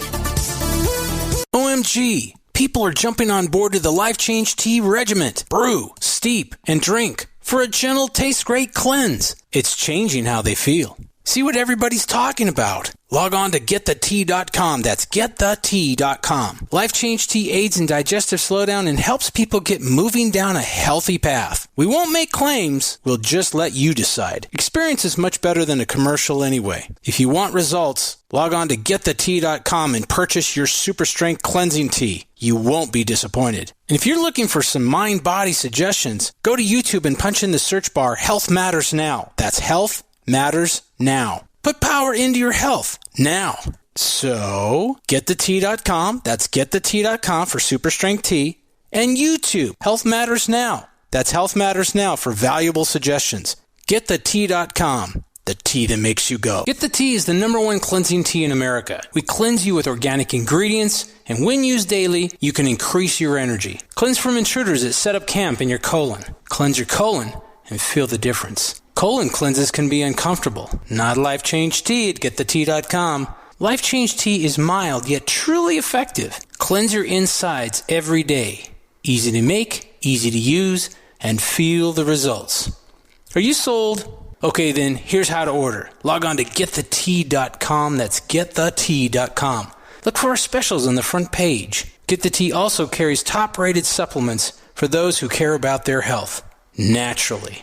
Again, log on to getthetea.com. That's getthetea.com and feel the results. And for those of you that arm yourself with information, come to our webinar every other Monday at 5 p.m. Pacific time. That's every other Monday at 5 p.m. Pacific. You can sign up at getthetea.com. Every Saturday at midnight here on The Fringe FM, you can join me, Stephen Canby, the host of the Midnight Hour Show. On my show, we explore paranormal topics with a skeptical view. We search for evidence. We search for proof. We search for the truth. Because who better than me, my friends, a magician, a man trained in the art of deception and misdirection? Who better than me to investigate for you some of the greatest mysteries on planet Earth? And I hope you will join me every Saturday night here on the Fringe FM at midnight Eastern Standard Time for the Midnight Hour Show, 9 p.m. Pacific. I want you to join me here every Saturday night at midnight for an incredible journey. Consider yourself invited.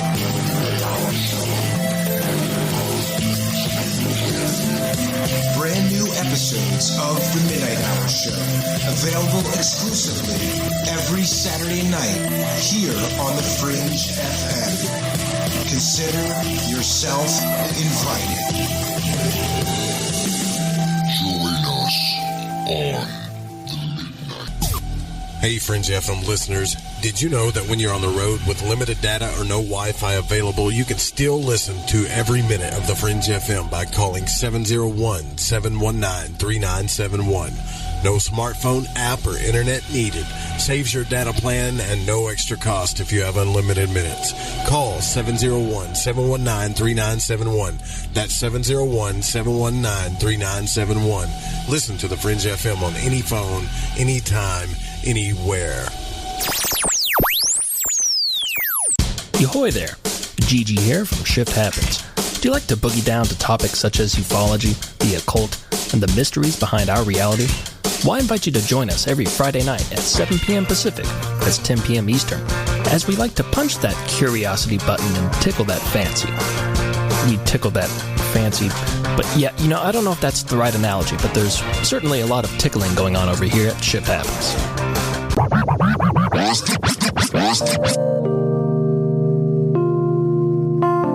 This is Elle. I listen to Lighting the Void because it's interactive radio with good content, interesting guests, and a humble host, sharing his journey through the esoteric. Hey, Joe Roop. Thanks for having us along for the ride. Thank you so much. What a delightful evening. Well, I got a lot of ground to cover.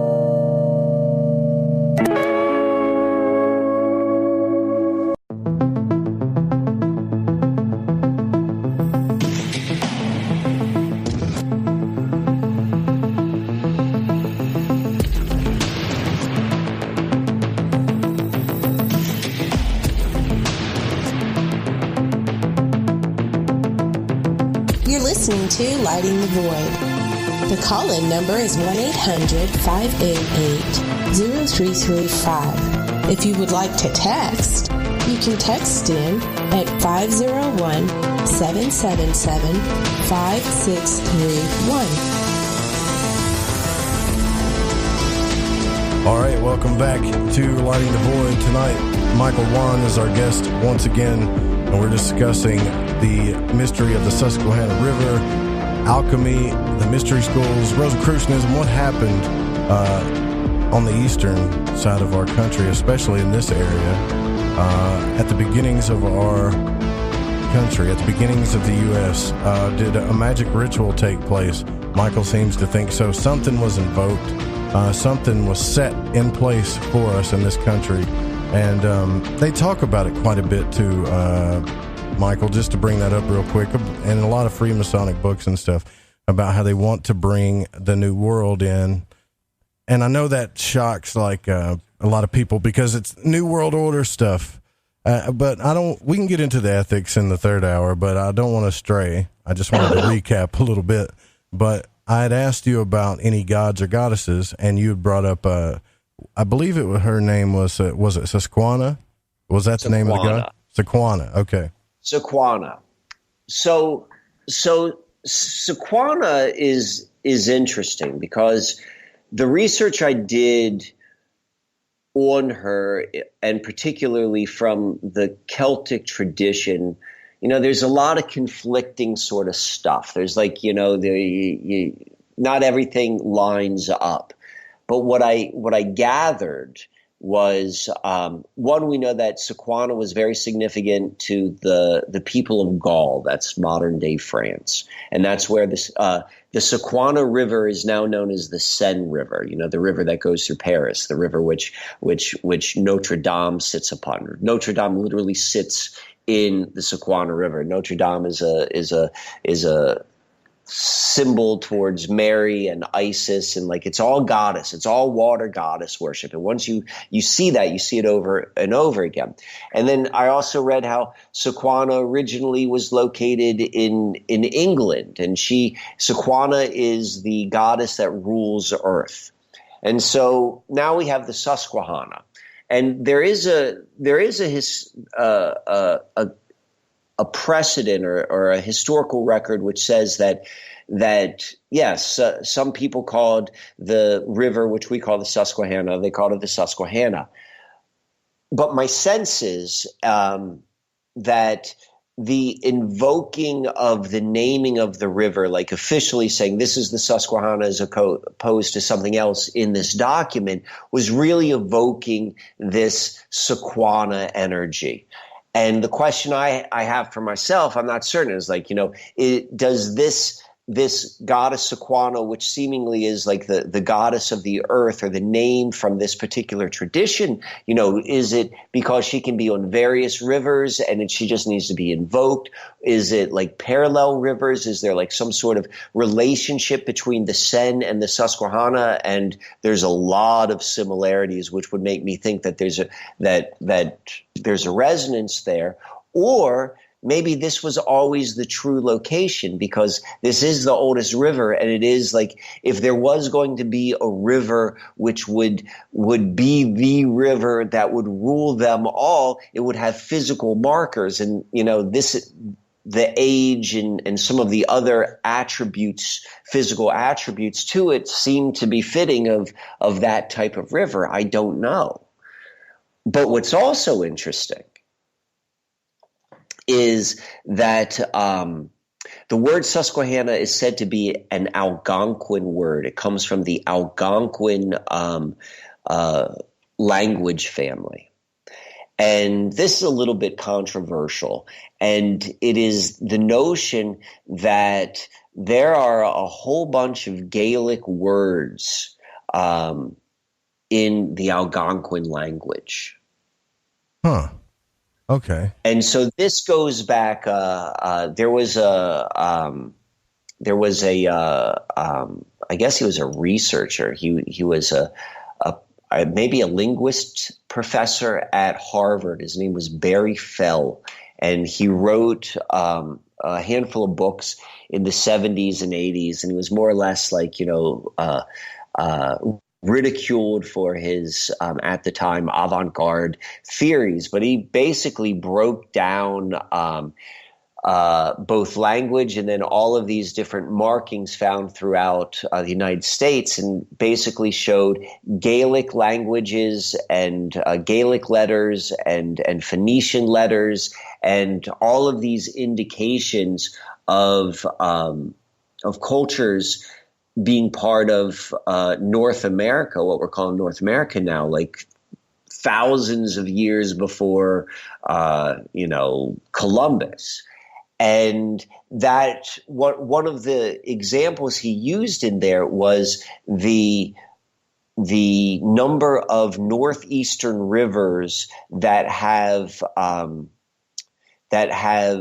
Algonquin names, which have very similar sounding Gaelic words that have the same meaning. And he lists maybe 5 or 6 of examples in his book.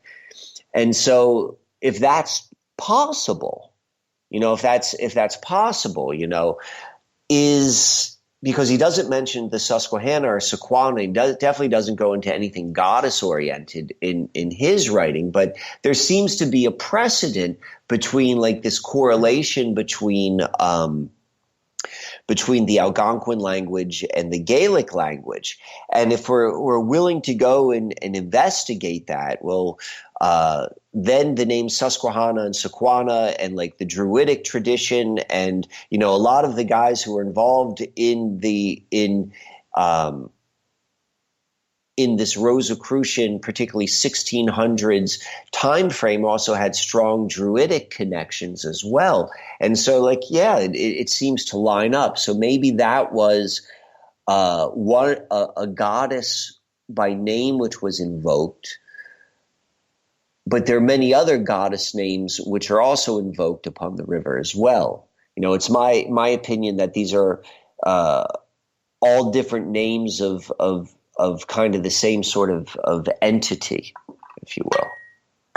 Yeah, all sort of the same force, right? The same forces. Right. The whole idea of, there's one goddess, but she goes by 10,000 names.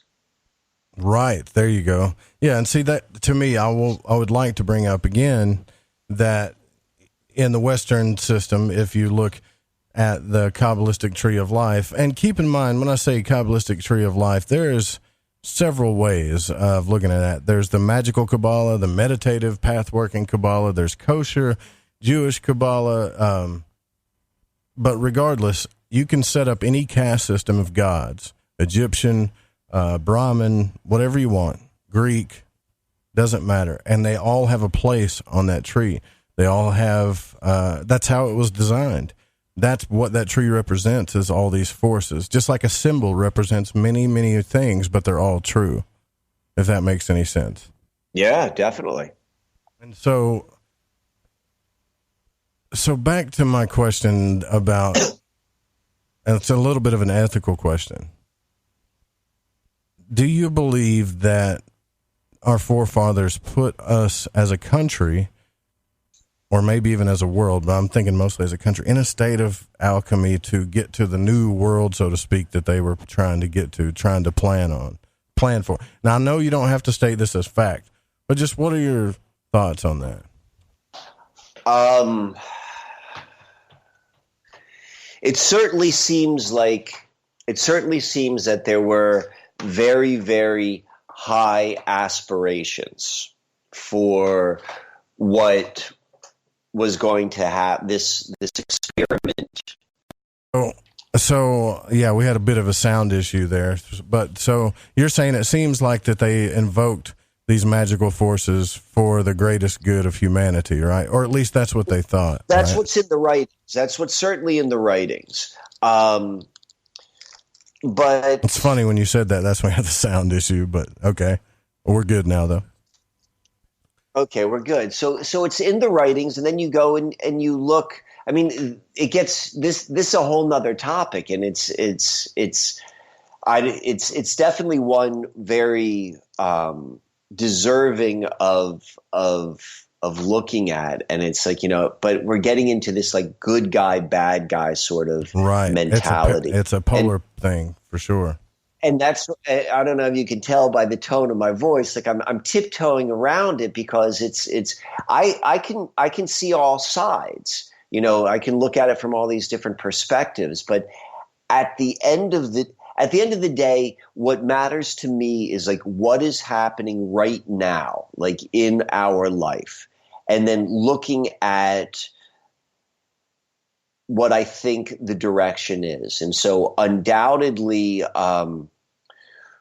we're moving towards some sort of major change in life on Earth, and it's highly connected to technology, right? Mm-hmm, I mean, that's right. Just anyone's going to go and see that. And then if you go and you look a little bit deeper, it's kind of like what we're doing with the river, and you just apply that same type of logic, looking at the history and the unfolding of technology, and you can begin to see like all of the symbolic signs. And then you can also go and look at the magical aspects of that, and you see that there's some very strong connections. The same characters kind of come into play, and it's my opinion right now that, there is this transition right now being pushed to go from what we think of as Homo sapien to Robo sapien. And yeah, is that I don't know how on board I am with that boat. And that is a very difficult thing, because here I am talking to you on the Cyborg Express. We're on the internet. I got a laptop, we got wireless, all that sort of stuff. So there's like when I say bringing it back to now, it's like, well, where is this going? Do I think this is to bring about the best? Is that even beyond me? Was I just born into something? So that's why, these are all these ethical, philosophical questions, which I think each individual needs to come to themselves. Like, another person, I don't think should say, this is what's happening and this is what you need to do. My personal opinion is, though, the technology bandwagon or movement has been most people have been bamboozled by it. Right. Yeah. And when I say bamboozling, when you talked about morals or the ethical question, like, I don't think that's ever been ethical.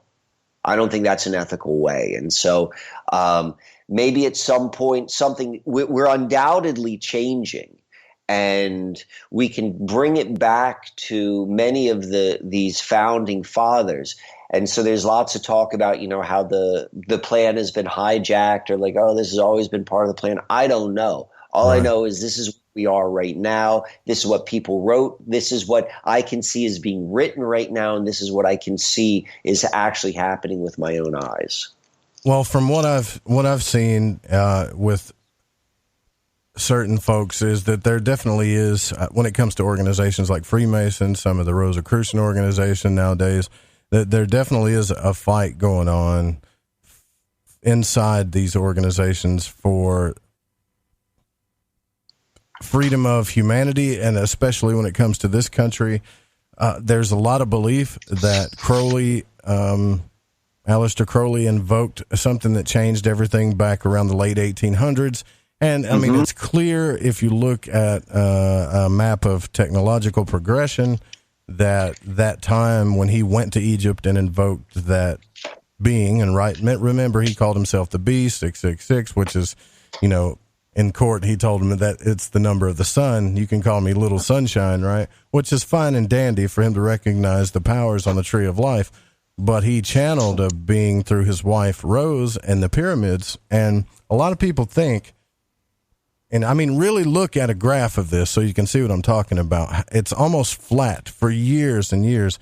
And then technological progression just kind of jumped up. There's also him drawing aliens and all this stuff. So one could put together in their mind that now we've got a real battle for humanity going on. I'm not saying that it's not true at all, but I would like to get our facts together. And secondly, if you are the founding fathers, and this is where I wanted to ask you what your thoughts on this were, Michael. If you're the founding fathers of a country, you're the ones birthing the countries, you're the one raising it, just like a child, right? Are you all right? I hear like car crashes going on and stuff. Are you okay? Oh, yes, I'm sorry, yes. Oh, it's okay. So if you're raising a child, don't you do things that you feel would be better for the future of that child? Sometimes parents manipulate their children. Sometimes they do things to control them, to protect them.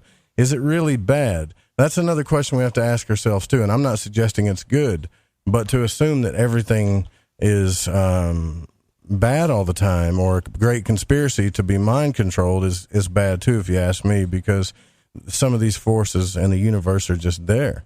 They're there. You can't do anything about them. Yes, and this kind of goes into, I think, one of the first questions when we started this conversation this evening was, is this dangerous? and we didn't really define dangerous, but part of the danger, and I said yes, but part of the danger, in my opinion, is this, like, when you begin to really like look at what's happening, it can become very easy to fall into a whole bunch of different traps. And I've certainly fallen into all of them at some point. I'll fall into some more, but like, to see something one way and to really like to buy into one particular narrative. And the truth of the matter is, like, we don't know, right? Like, we don't even know what this, when I say this, I mean life is. So I'm very optimistic, particularly like when you were talking about, like, parents sometimes know more than their children, and they do things because they know more, and they bring their children along in a certain direction. And that's my optimistic side definitely wants to subscribe to that. Yeah, everybody talks about it. That's what we complain about. That's what all the arguments are on YouTube about gender equality. That's part of it. Then you've got technology versus humanity with Jaron Lanier and all these other people. So we are in a state of alchemy. The biggest arguments that are going on now are the hermetic forces, gender, polarity, vibration, like ebb and flow. That's what we're having, these arguments, trying to figure out what's going on. It does feel like that we have been put in a forced alchemical state, which that's what alchemy is, really, is that you get out of the cycle of birth and rebirth, forgetting, you keep forgetting, and all of a sudden you decide, okay, I'm going to put myself in this laboratory and wake up. And I may do it in one lifetime or a certain amount of years or whatever, so I can get off that wheel, that ad nauseum wheel of forgetting. And so if you use those forces on a society, though, I don't know, because I kind of take the stance as well that sometimes it's best to let things grow naturally. And at the end of the day, we're all going to die individually. So I don't know. Those are some big ethical questions I have on my mind a lot, So definitely, and there are two things which I would point out. So the first one would be, what's going on with Jeffrey Epstein, right? And it's always been, in the backdrop of conspiracy circles of blood sacrifice and adrenochrome and stuff like that. Mm-hmm. And now it appears, I don't know how much you've looked at, like, the island which he had, it appears like it's got some very ritualistic aspects to it. And it seems to suggest, like, this is real, like, everything which you've thought was real, here's your proof. And then, like, the whole quagmire of his death, underlines it and highlights it. This coming, 2 weeks after the release of the FBI document, which says that believing in conspiracy theories is, akin to being a domestic terrorist. So it's like, this cognitive dissonance is being evoked within the mass mind. And so that tends to make me think, like, are these the people who are, is this the way it's done? That raises some, it makes the ethical question a little bit stickier, I suppose.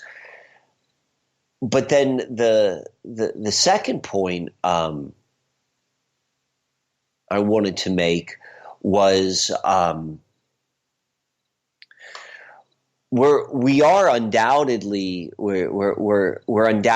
changing and being driven towards this technology type lifestyle, and nothing good seems to come out of it. I mean, there's some good things that come out of it, but even the good stuff comes with collateral damage, being able to go and communicate with you the way we are, which, that's a benefit, the fact that we can have this conversation, but just the very nature of, whether you want to look at it as the electromagnetic smog, which is caused by the wireless technology, or the slave labor which is required to make our toys, to the process to extract the rare materials which are required to make these devices.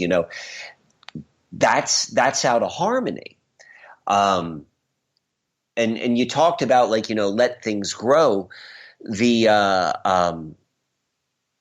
permaculture model is to me like a model of both metaphorically and literally of how we can still have an influence on the environment, yet at the same time be in harmony with the natural cycles. Right. And so I think there is a way that you can direct forces, but do so in a way which is in harmony. And a lot of the things which we're being directed towards, everything seems to be at some level out of harmony. Right. It sure does. Yeah. It doesn't seem what I would call conducive to the natural human spirit. It sure doesn't seem that way to me. Listen, we've got to take another break here. If you get your questions in, you can call 1-800-588-0335.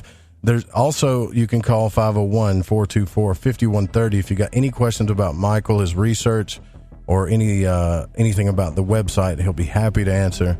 We'll be right back with Micael Wann. To call Joe, pick up the phone, dial 1-800-588-0335, toll free from the United States or Canada.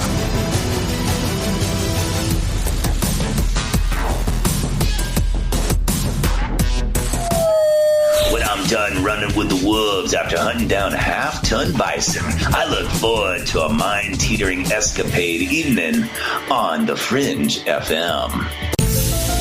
The truth is out there. There's something out here. And so are we. KTOK Digital Broadcasting, The Fringe FM. Listen, I want to tell you about G.I. Joy from GetTheTea.com. It's the best alchemical concoction of goodies for your stomach and digestive system I can recommend, and that's all based on my experience. Packed with colostrum, acidophilus, aloe, peppermint, and turmeric. If you do your own research, then you know this is the bee's knees for the stomach and digestion. Now, due to Big Brother's ears and the eye in the sky, I can't go into the details about what it helped me with. All I can say is I got relief. It's non-GMO, no fillers, no preservatives, manufactured right here in the US of A, and delivered to you by the only people who stay on top of the game and are out in front. Go grab a bottle of G.I. Joy at GetTheTea.com and see what all the fuss is about. Again, that's GetTheTea.com. Hey, is that a new music app? Yeah, check it out. Surfer Music Discovery. It links to thousands of online stations, but the twist is you see the song names and artists that are now playing live. That's different. No guessing. Looks like a waterfall of music. So many formats. Rock, oldies, country, R&B, jazz, and a whole lot more. How's that spelled? Surfer. S-U-R-F-R. Is it expensive? It's free. No need to sign up or sign in. Get the Surfer Music app free from Google Play or the App Store.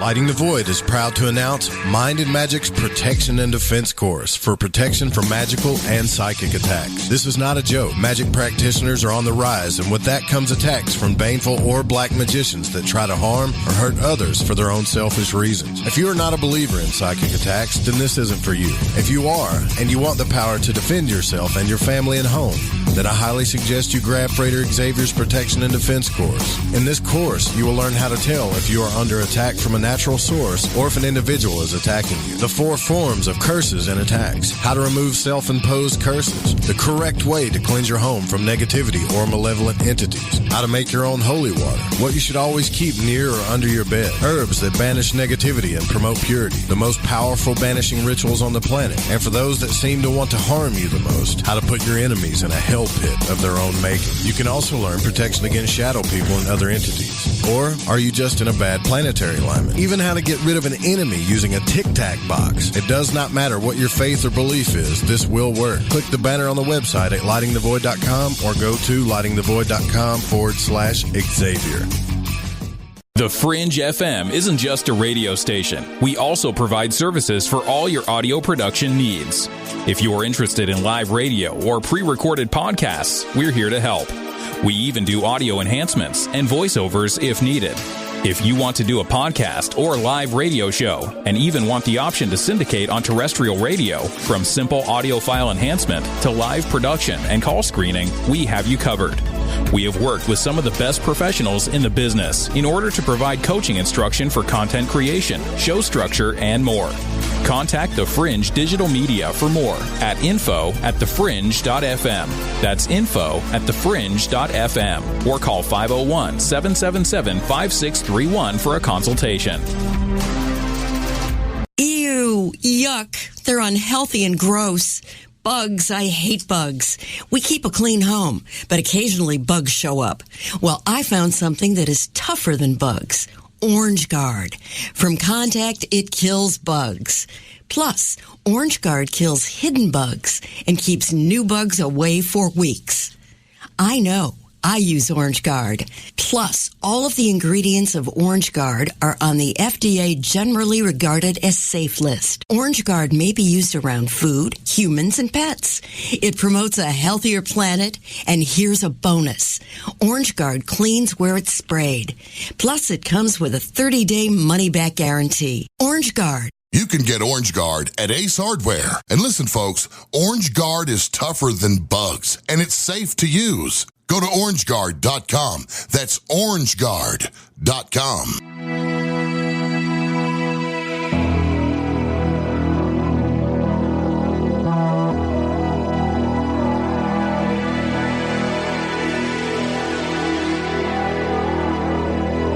You're listening to Lighting the Void.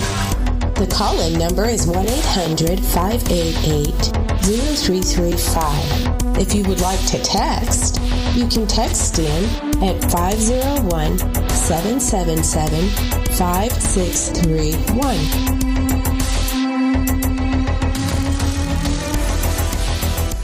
Micael Wann is our guest tonight. Fantastic broadcast. Just like I thought it would be. Tomorrow night, Greg Doyle is coming back to discuss more about traveling the astral realm and breaking out of body. So don't forget, same time, same channel, 9 p.m. Pacific to midnight, right here live on the Fringe FM. Micael, I want to kind of go back here a little bit, because I know I'm glad that we discussed the ethical part of this just a little, just to get that in people's minds, because I get the feeling that when we talk about the New World Order, right, that they are tapping into forces that are forcing situations. I think it makes people feel like something's happening behind the scenes that they cannot control. And I believe now it's quite the opposite. And so I was raised Christian, and so I always believe that what is hidden will be revealed. And that is like the story of your life, man. You know, that you're telling me about, that there are hidden things that became revealed to you, and the further you dug, the more that was revealed to you. And I would think that is still happening today, is it not? Certainly. And it seems to be happening at a quickening pace. I mean, I don't think that's just me. I think that's what's happening right now. I mean, we told my story, but I think everyone relative to their own trajectory is going through that right now. Yes. And I think that because that's happening, that others don't have to be a victim anymore. Like, if they just learn this information, if they learn about where the Western mystery systems come from, then they can learn all the forces that are behind them. Like we mentioned, the Kabbalah, you know, the planets and the gods, stuff like that, the numbers that they used. It's all there to learn. But what if we applied this in our lives? Would that really change things? And I can tell you from my experience that it definitely does. It changes things on a very big level. And you can live life the way you want to, but it doesn't mean that you're not going to deal with problems, that you're not going to have hardships. I think people get confused because they always ask me, Michael, well, all these so-called occultists and magicians and all these folks, why did they have such hard lives? Or how come they're not super rich and yada, yada? Well, it's not about that to a lot of these people. A lot of these people are doing these practices for ascension. You know what I mean? The whole alchemical idea of self-understanding. I agree, and it's my opinion. It seems like we're at an interesting time right now where there's all sorts of shifting going on, and when that's happening, there's lots and lots of opportunity for a lot of different outcomes. You know, I don't know how the world works. I don't know how the universe works. I certainly have some thoughts, and those thoughts change quite frequently. But what is clear is that so much is changing so fast. Like how life has changed in the last 5 years. Like more change has happened in the last 5 years than, like, let's say a 5-year period 20 years ago or 4. And it seems to be speeding up. We're moving towards something. And it is evident that there's, I talked a little bit about the technology. That definitely has my personal concern, and specifically, like, the coming of 5G. But there also seems to be paralleled things happening as well. And when you talk about, like, becoming more aware and more conscious of the control of your life that you can put your energy towards, like, now's the time where like stuff, like big stuff seems to be happening. I don't know exactly what big stuff means, but like, so much is changing. Mm-hmm. Right. And And can I give you an example of sure. like what I'm talking about? So, I'll tie this into maybe a bigger story. So, in May of this year, I went out to Ashland, Oregon, and I was doing some presentations out there, and a whole bunch of really undeniable, signposts showed themselves, like in my life specifically, but then also how that tied into like something a little bit bigger. And I live my life, by signposts. Like, I don't give up my ability to choose or to be proactive. But like when I see something, like I pay enough attention to the details, I'm like, okay, I should pay more attention now because, there's something giving me a big exclamation mark. And what eventually happened when I was out there for, as I said, the Susquehanna alchemy stuff. I just so happened to have a friend who is from the Baltimore area who just so happened to be in the same town at the same time. And he has a legal cannabis farm in this part of Oregon. And we were hanging out a bunch, and so I went to a couple of his business meetings, just like kind of tagged along, and I was seeing what was going on. It was real fascinating sort of stuff. So when I returned back from this trip, when I was out there were all of these signs, and all connected to like horse racing and like the Preakness and even the Susquehanna River. And when I come back, there was like this very, very clear indication that there was a link that occurred from out in Oregon to specifically right here in in Pennsylvania, where I live, in Marietta, Pennsylvania, and had to do with like a tornado that happened. And so that was kind of like in the back of my mind. Like, I was like, I don't know what this means, but I'm seeing all this, and I documented this in what I thought were a series of real interesting Instagram posts. So fast forward to where we are now, and I'm working with a friend of mine who has this business called Susquehanna Sustainability, and it's real interesting sort of stuff. And he's a permaculturist as well, and so I made reference to permaculture. I know a lot of it through my friend Ben, and he put me in touch with a friend of his who owns, I think it's the only organic hemp farm in Pennsylvania. And hemp is interesting. So hemp is more or less, it's the cannabis plant without the psychoactive abilities. It doesn't have THC in it. And in Pennsylvania, this is the first year that legal hemp can be grown. And I hear from your sponsors, your CBD sponsors, hemp is where we get CBD oil and all this sort of stuff. And hemp has such this amazing sort of relationship with humanity in a lot of different ways, hemp and cannabis do. And so my friend puts me in connection with this farm, and it's 2 miles from where I live.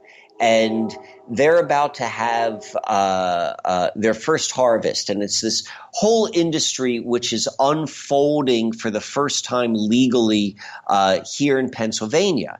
But I live in Hempfield Town, adjacent to Hempfield Township. Like literally this place is named after hemp. If you know the history of the United States and how people went west, they went west in covered wagons. They went west in Conestoga wagons, and Conestoga wagons were born right here. The Conestogas were another name for the Susquehannocks, and those wagons were made here, and they were used, and the cover was the hemp that was grown here. So the point I'm trying to make is like there's a historical significance of all of these types of products, and particularly hemp in this location. So my friend Ben puts me in connection with this hemp farm, which is opening up, or they're about to have their harvest, which is very, very labor intensive. And he was like, can you help him out? I'm like, yeah, definitely. This sounds interesting to me. So I get involved. I have no experience in this. This isn't necessarily my background, but I'm unfolding this, and I'm recognizing the historical significance. And the point of all this, and where I'm leading to with this story, is what's happened is this hemp farm, their original plan was to turn all of the plants into a very, very high quality CBD oil, which is then used by different manufacturers as they make their products. But they were working with this consultant, and this consultant works with hemp farms and legal cannabis farms across the globe. He travels all around and he gets set up. He's an expert. And when he came and he saw the crop, he completely stopped in his tracks and he's like, this is by far top 5 best I have ever seen in terms of, whatever it is that he looks for in terms of this product. And he's like, you guys got to change what you're doing immediately, because this flower that you're growing is so amazing. You gotta go and harvest this. So that's why they had to get like all of these people such as myself involved. But the point I'm trying to make is that this seems to be this connection which I made reference to, between this area of Ashland or of Southern Oregon, which is really one of the epicenters in the cannabis growing world. I saw this link, and then to see actually the very first crop, like this harvest is like on the cutting edge, like before anyone else harvests, they planted a little bit earlier, and we can see the quality of this plant, which is being grown, come into fruition. And the reason why I think that's so significant, because I made this reference earlier about this transition from Homo sapien to Robo sapien. You know, as we're becoming these technology species, or at least that potential that is really laid out there.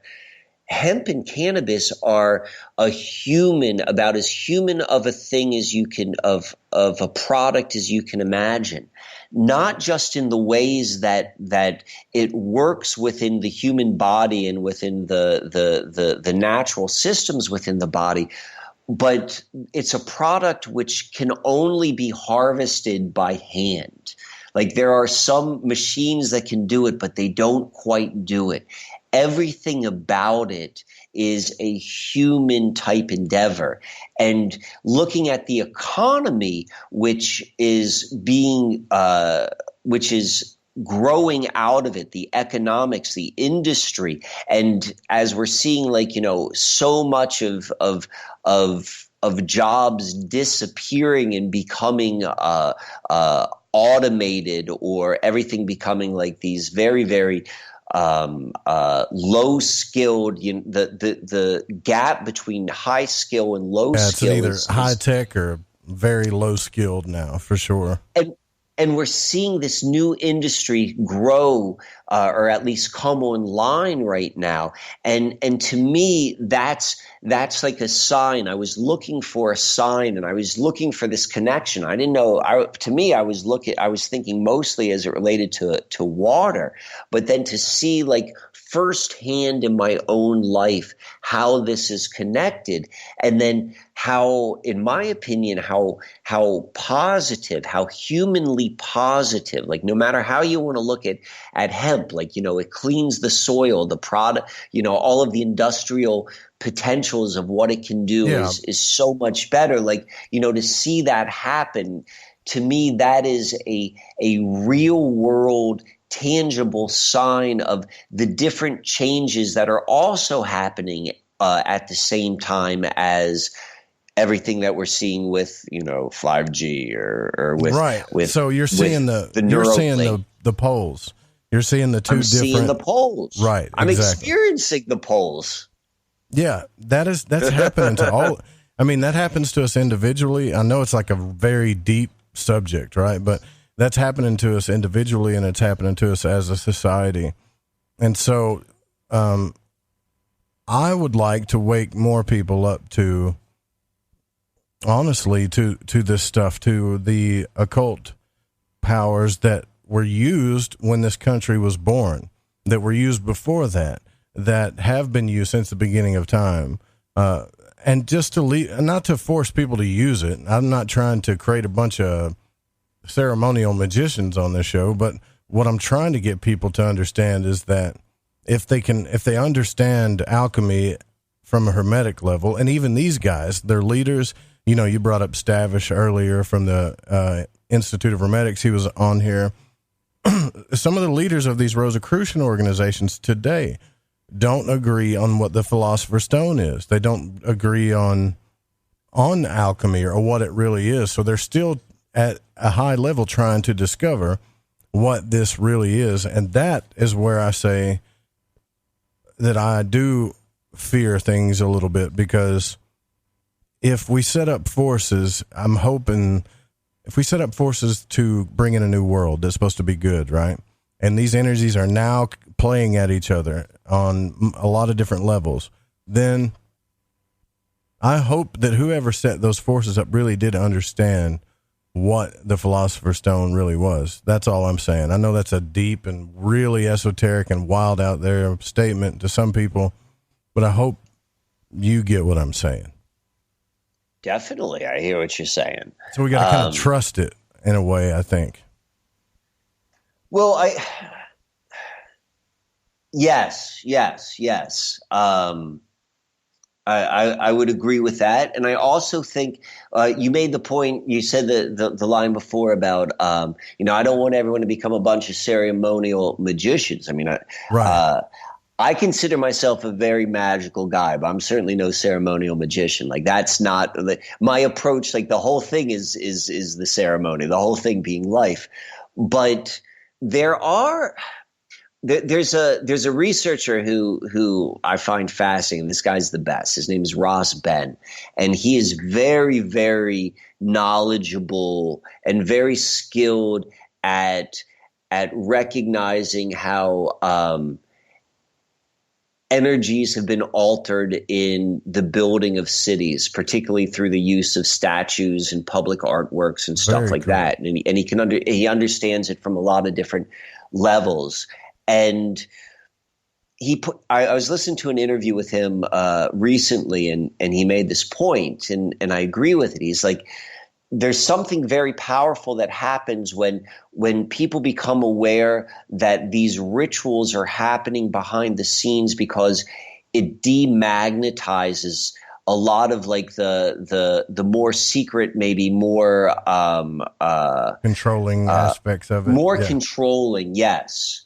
And when you become aware of the potential, like I joke about, like, I don't know, I haven't been given the book of the rule book of how it all works. And I think we're kind of figuring it out. And your example with their arguments of what the philosopher's stone even is testament to the fact that we don't know. It is a mystery, all of it, however you want to describe life.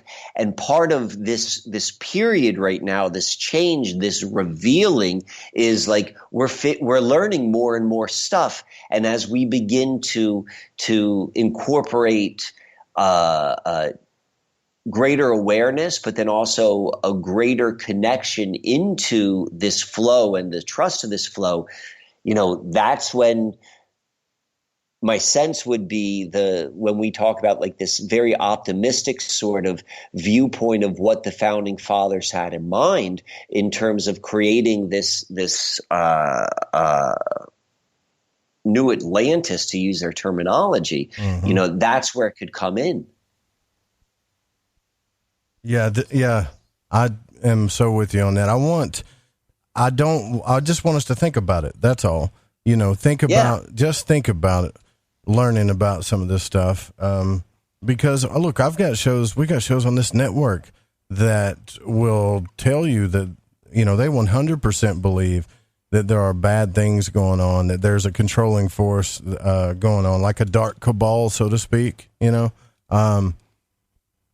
don't know that if that's true or not. I'm like you, I like evidence and stuff, right? I like to see those type of things for real and not just put stuff together. But I do, as I look into this, I do feel like whatever it was that the forefathers set up for us, that they wanted, the new Atlantis that they talk about, Manly P. Hall's books and all of them, I feel like it's definitely being threatened for sure.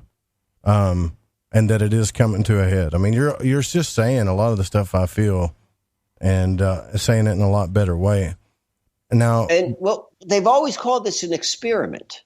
Right. Yeah. And so like there is a little bit like what's going to happen. I mean, I like to look at there are two symbols which really jump out in my mind as looking back at the very beginnings of the whole colony scene. And that is Virginia Dare, the story of Virginia Dare, and then the significance of thoroughbreds and horse racing, because they both kind of evoke the same sort of quality.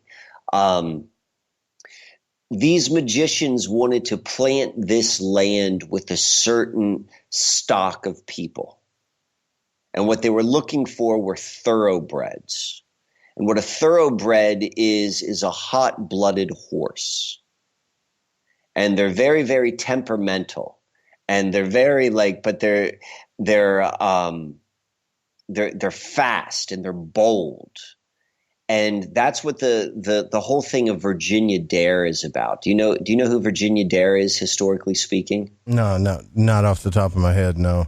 So what we're told how history goes is the first attempt of the English to establish a colony in the New World was the colony of Roanoke.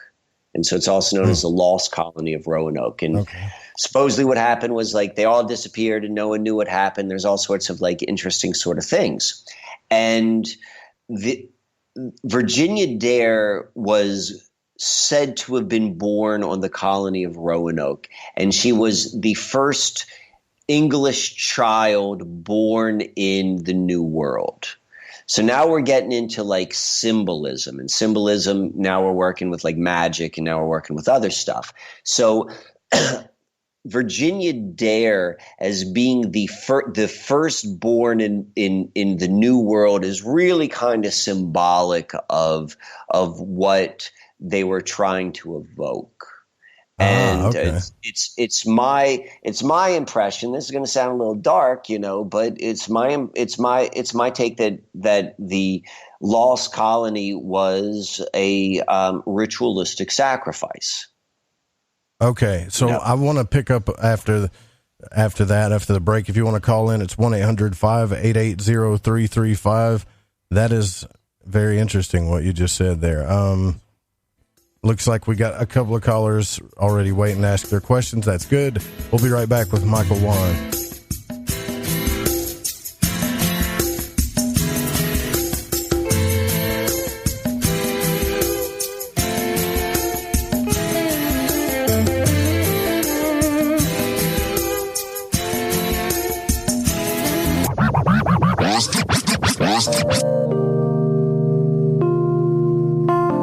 This is Al. I listen to Lighting the Void because it's interactive radio with good content, interesting guests, and a humble host, sharing his journey through the esoteric. Hey, Joe Roop. Thanks for having us along for the ride. Thank you so much for the delightful evening. Well, I got a lot of ground to cover.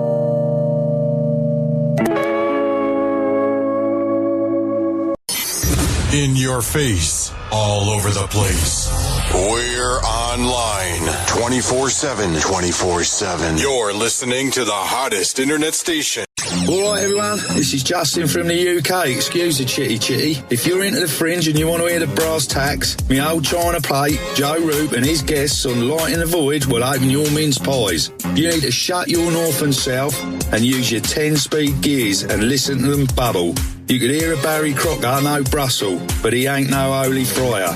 Anyway, you beat a Barnaby Rudge and take a butcher's. Do you want to know the truth? Are UFOs real? Are aliens visiting Earth? Are governments around the world hiding the biggest secret in history? We're UFO Seekers, official partner of The Fringe FM, and we're on a hunt for the truth. Join us as we investigate locations like Area 51 by subscribing on YouTube at youtube.com/UFO Seekers.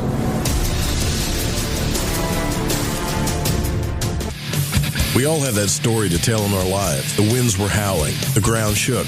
You could hear rushing water. And then history repeats itself. When there's no power, refrigeration fails. Stores with their shelves stripped bare. ATMs can't operate. Deliveries stop.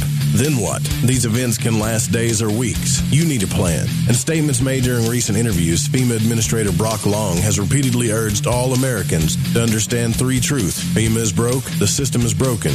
If this is the new normal, Americans can't rely on federal cavalry when disaster strikes. Don't get caught out in the elements empty-handed. Prepare with us by going to preparewiththefringe.com and get your 2-week food supply. 92 servings, 8 food varieties with 25 years shelf life. Normally $137, now only $75. Or get a month's supply, normally $247, now only $147, shipped in one business day. Just go to preparewiththefringe.com or call 888-440-7931. That's 888-440-7931. Get this great offer and be prepared while it lasts. So, you love talk radio? Then you'll love TalkStreamLive.com. TalkStream Live is always on, 24/7 with the best streaming talk shows. Find your favorite talkers and discover some new ones. It's free, readily available online or on mobile with any smartphone or tablet. Finding your favorite talk shows all in one place has gotten a whole lot easier. Just go to TalkStreamLive.com. Be sure to download the free apps from Google Play or the iTunes App Store. Hey Google, I would like to become more intelligent about the unknown world around us, but I don't have time to read or go to school because I work all the time. What do you recommend? Try listening to Lighting the Void. It's the best way to become more intelligent about the unknown world around us. Besides, I happen to think Joe Roop is the most handsome voice in radio. Listen Monday through Friday 9 p.m. till midnight Pacific time on the Fringe FM. Plus, you will hear a bonus feature called The Stranger Than Fiction News, reported by Vance Nesbitt, news anchor and sorcerer. With all this information in one location, you are guaranteed to be more attractive to others in your social circle because you'll beam with intellectual wisdom. Yeah, I think I'll try that. All right, man, this is Crow 777, and you are listening to The Fringe FM. Are you intrigued by paranormal talk radio? You'll love the new paranormal radio app from TalkStream Live. You'll find a great selection of talk shows covering UFOs, ghosts, strange phenomena, and much more. Download the paranormal radio app now and start listening to the very best in paranormal talk entertainment, including the network you're listening to right now, the paranormal radio app. Free in Google Play and the iOS App Store. If you are interested in occult subjects, psychic abilities, symbols, tarot, witchcraft, magic, or anything similarly related, my book Occult Arcana will provide you with a truly objective overview of these topics and more. Written in anything but modern language, Occult Arcana was compiled to help researchers balance their quest for a better understanding of the meanings of and in such studies. Occult Arcana is available in softcover and digital form from www.thesecretteachings.info. All copies can also be autographed if requested. That's Occult Arcana from www.thesecretteachings.info. You're listening to Lighting the Void Radio. Welcome back to Lighting the Void. I'm your host, Joe Roop. Tonight, our guest, Micael Wann. SusquehannaAlchemy.com is the website. If you want the links, they're there in the Fringe FM chat. And you guys don't forget the Secret Teachings with Ryan Gable is coming up next. If you want to call in, it's 1-800-588-0335. Every night, we do this 5 nights a week, Lighting the Void, then the Secret Teachings with Ryan Gable. And plus, we got some really good shows that come on before the late night as well. And we are taking your calls, too. If you have a question for Micael, looks like the first person is 978 area code. Who are we speaking with? Eric Murphy from Massachusetts. Derek, hey, Micael. Okay. What's Derek, your question? how are you, my friend? I'm pretty good. How are you? Really great show tonight. It's good to hear your voice.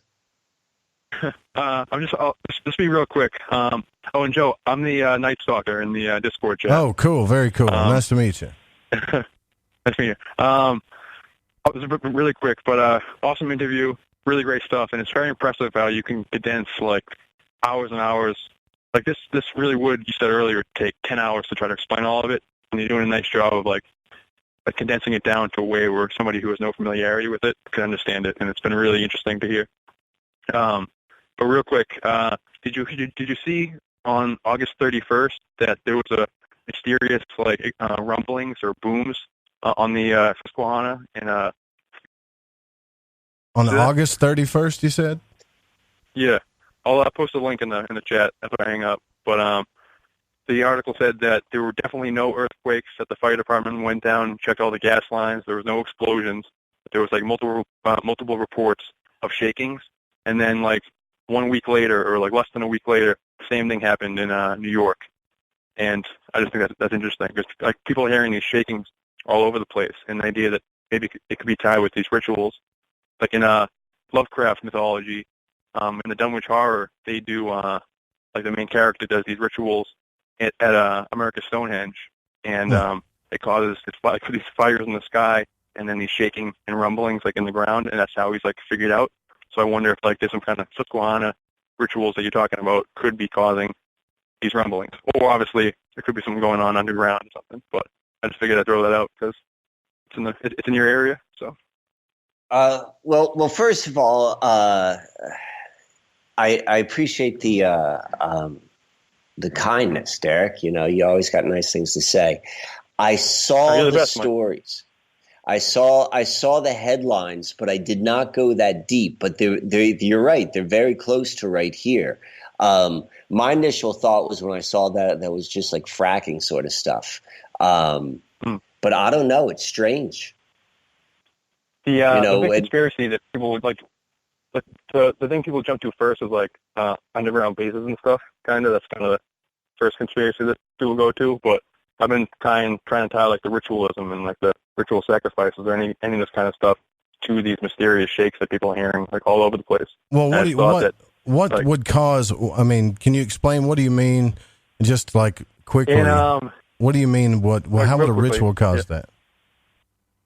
In Lovecraft mythology, the guy was doing cattle mutilations in the stone circles of like an America's Stonehenge facsimile. Okay. So basically just like a sacred site, which would be the 40th parallel on Susquehanna. He does cattle mutilations and then it causes like fire to like spew from the ground and like light up the sky, and then the whole earth rumbles and like the town figures out what he's doing based on those rumblings. And that kind of was the first. And then with all these rumblings people are hearing all over the country and the world, because I'm just getting into Lovecraft recently, and I just thought that could be one possibility, especially with all the ritualism involved in Susquehanna. It kind of blew my mind that that's where the rumblings were, you know. Well, it could be. But I'll let you go though. I know you have more calls, but I just wanted to say really great show. Yeah, thanks for your call, Derek. I really appreciate it. Yeah, see, and that's the thing, man. Like when you know this stuff, it kind of does allow you to look at things a different way too. So, yeah, interesting. Yeah, the rumblings are unusual. That is definitely certain, and it's that would be an interesting. That would be an interesting find to see if we could link that into something. The 31st. I'm going to look deeper into that. I mean, it is right by. It's probably, I don't know, like I'm looking at a map right now.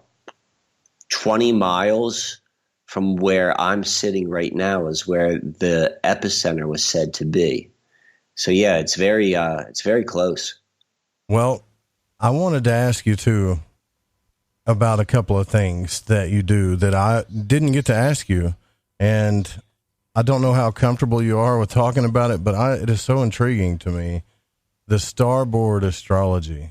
I know you mentioned that briefly to me, but I honestly have seen a lot of things when it comes to astrology and divination, but this is something I've never seen before. What is this? Is this an ancient form of astrology, or is this something that you put together? Well, I appreciate the opportunity to talk about it. All right.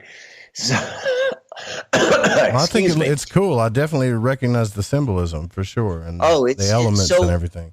So 5 years ago, I built this thing called the Starboard, and it's the world's greatest board game, if you will.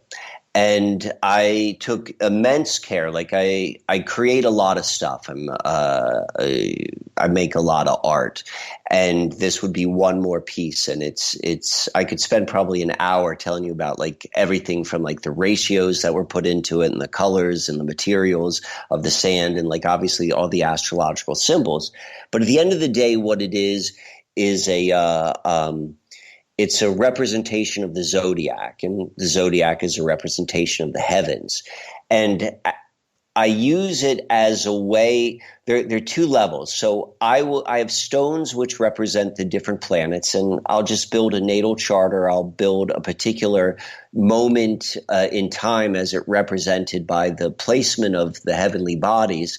and I build that on the starboard, and I'll give an astrological reading like as I go, like, this is the sun and this is located here and this is what it means and this is Mercury and this is how they're related and this is, and I do that. And what's nice about the starboard is astrology goes from being very, very like abstract, like unless you are very knowledgeable in astrology, like it's confusing. Like, how did you come to that conclusion? You want to understand it. Like we're saying before, you want to know it. It allows it gives you more power. So the starboard has that, like in terms of it's an amazing supplement to an astrological reading because you can see everything, how the planets relate to one another. And it goes from this just being like this nebulous idea of astrology to, okay, now I get it. But then on the deeper level, and I know you're going to like this, on more of the energy level, it becomes a surrogate of the individual. And so because each of these stones is so charged just by the fact that I'm always using the same stone, the same crystal as the sun, and this is always the moon, and this is Mercury. And this board is, it's very magical, like just in terms of like the intention put into it, the fact that it's all built upon the golden ratio, the fact that I only build it in the same alignment, like it's always the same side is always facing east and so forth, that it forms a very, very strong energetic connection with what the arrangement or the alignment of the heavens represents. So like, your natal chart, as it's replicated upon the board, there's a sympathy with it. And so I like to think of it as opening up a portal. And as we're talking about it, as we're looking at one's chart, in the same way we talked about how things become demagnetized because you see it, when you begin to understand yourself from that deeper level, and both in terms of this is your personal relationship with the known macrocosm, that's what I'll call the solar system, and what these placements imply or what they represent, then there becomes this kind of like settling into it, and things become less like, in the shadow and a little bit more in the central focus. And then it becomes more, you have more understanding of it, more acceptance of yourself. So it becomes this very powerful tool. And then at the end, we build this stone mandala. I mean, I say I do them by myself as I record them and then I send people the files. And it concludes by filling in all of the empty space between the different planetary stones until there's this stone mandala. And so this represents, an integration, and it represents an acceptance, and it represents like all of these different things. But at the end of the day, it's an honoring of the individual and their relationship with the greater. Wow. Yeah. And Night Stalker said in the chat too, that he knows some friends that have gotten a reading from you on that and that it was awesome. So you see, this stuff is so cool to me, right? Because look, everybody knows that I've looked into Israel Regardie. You had mentioned that to me in the break, that you know who he is. You've read his stuff, right? So, when you go through this stuff, and I don't know if you have or not, but I kind of have. When you go through this stuff, it's almost like they're prepping you to become a magician, so to speak. And these magicians, you can create your own magical systems. You can create your own divinatory tools. Hell, that's why they created their own tarot back then. Once you really understand like these cosmic truths, these forces that happen, you can tap into them and create anything. Like, I mean, come on, man. How much has this stuff changed your life, honestly? Yes, to both of those questions. That's been completely my experience, and I teach that too. I mean, the reason why, two things. So I learned astrology making this starboard. Like, I mean, I'd studied astrology for some time. Like, I was familiar with it. But something happens when you make something yourself, when it gets in your nervous system, and particularly the more you bring to it. Doesn't matter like what the medium is. It's the intention and the energy and the time, and then yes, you become aligned with it. At the end of the day, like, I'm not an astrologist. I'm a reader. Like, I can read anything. Like, that's just how my brain works. That's, we all have our movies, own lenses. So like books, everything. You see the deeper history, meanings. Like, that's what the whole. And so what I think is so empowering and what's so important when you invent your own system is you're the creator of the rules. You're not the one who's going to like a book. Let me go read this book. What does this card mean? What does this mean? When you own it, and it becomes you're the expert. And I used to do this a lot before I made the starboard. This is how I would do most of my readings. I had a collection of maybe 15 or 20 stones, which I just collected on my travels. Like, this one I got in Colorado, and this one came here. And I knew where I was in life when I got those stones, and I knew what those stones meant to me. So then, therefore, I knew that's what that stone represented. And so whenever someone would pick a stone, I know, oh, well, this means this, and this is what you're working with. And so I completely agree with you. All of this stuff is really training to be able to have your own way of working on these hidden planes. Fantastic, man. I hate that we're running out of time here. I also want everybody to really check I dropped that link in there, susquehannaalchemy.com/shop. It's also got his book. It's a guidebook on the rites of the 40th parallel that describe a modern and meaningful way how to interact with that location. But even if you don't live out there, you get this book, you could see what it's going to kind of show you what he's went through, what he realized, and how just the energies of this place have really alchemically changed your life. I think that is really cool, man. It does. I mean, it takes life to a whole new place. I find a lot of people that get really depressed, or they feel like they're in these states of, I don't know, zombie-like behavior, that eventually it squeezes them to something like this in their life that just opens the door. And it's almost like the suffering or the darkness takes you to that doorway, if that makes any sense. Oh, definitely. I appreciate you bringing up the rights of the 40th parallel. It's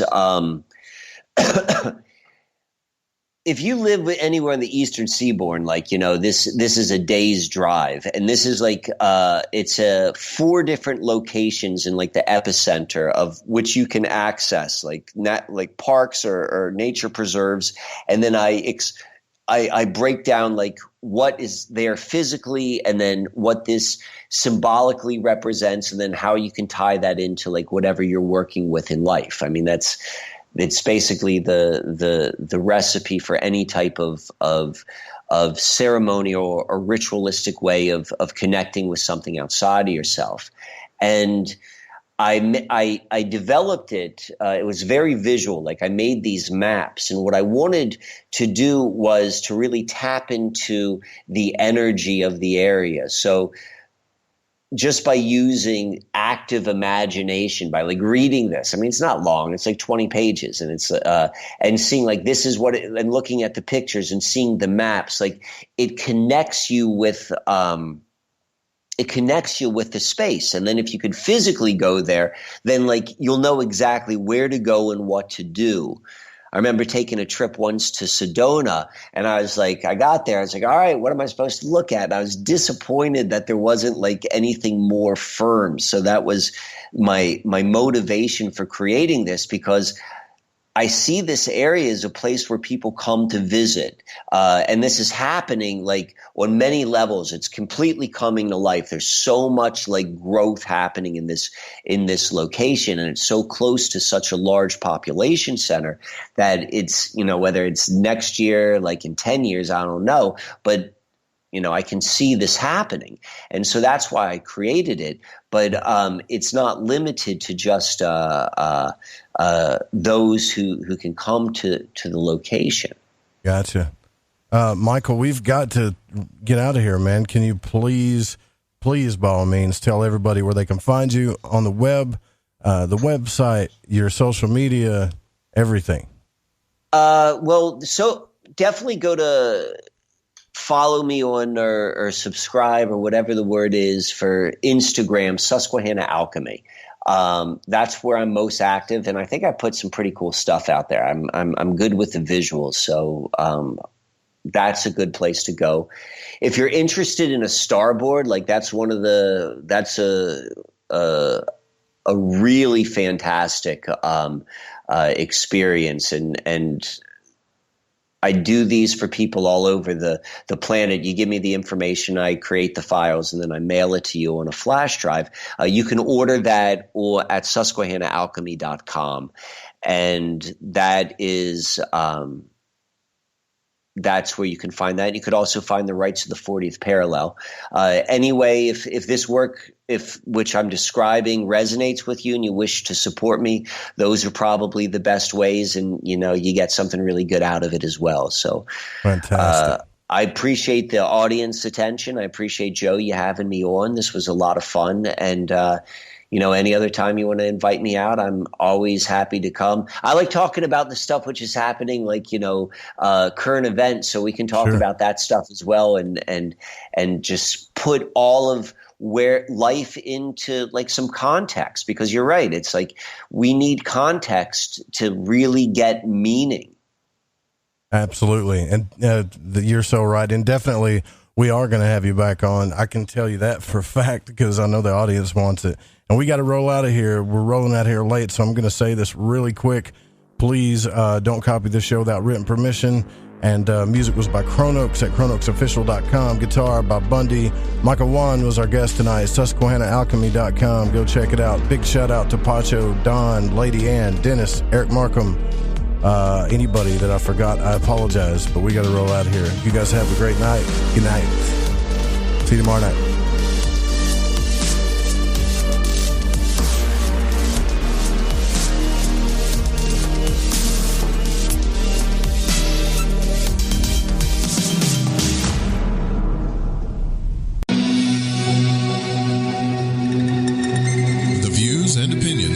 On this program do not necessarily reflect those of the Fringe FM, KTLK Digital Broadcasting, its sponsors, affiliates, or staff.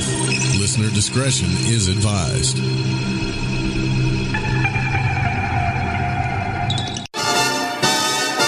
Yippee-yay!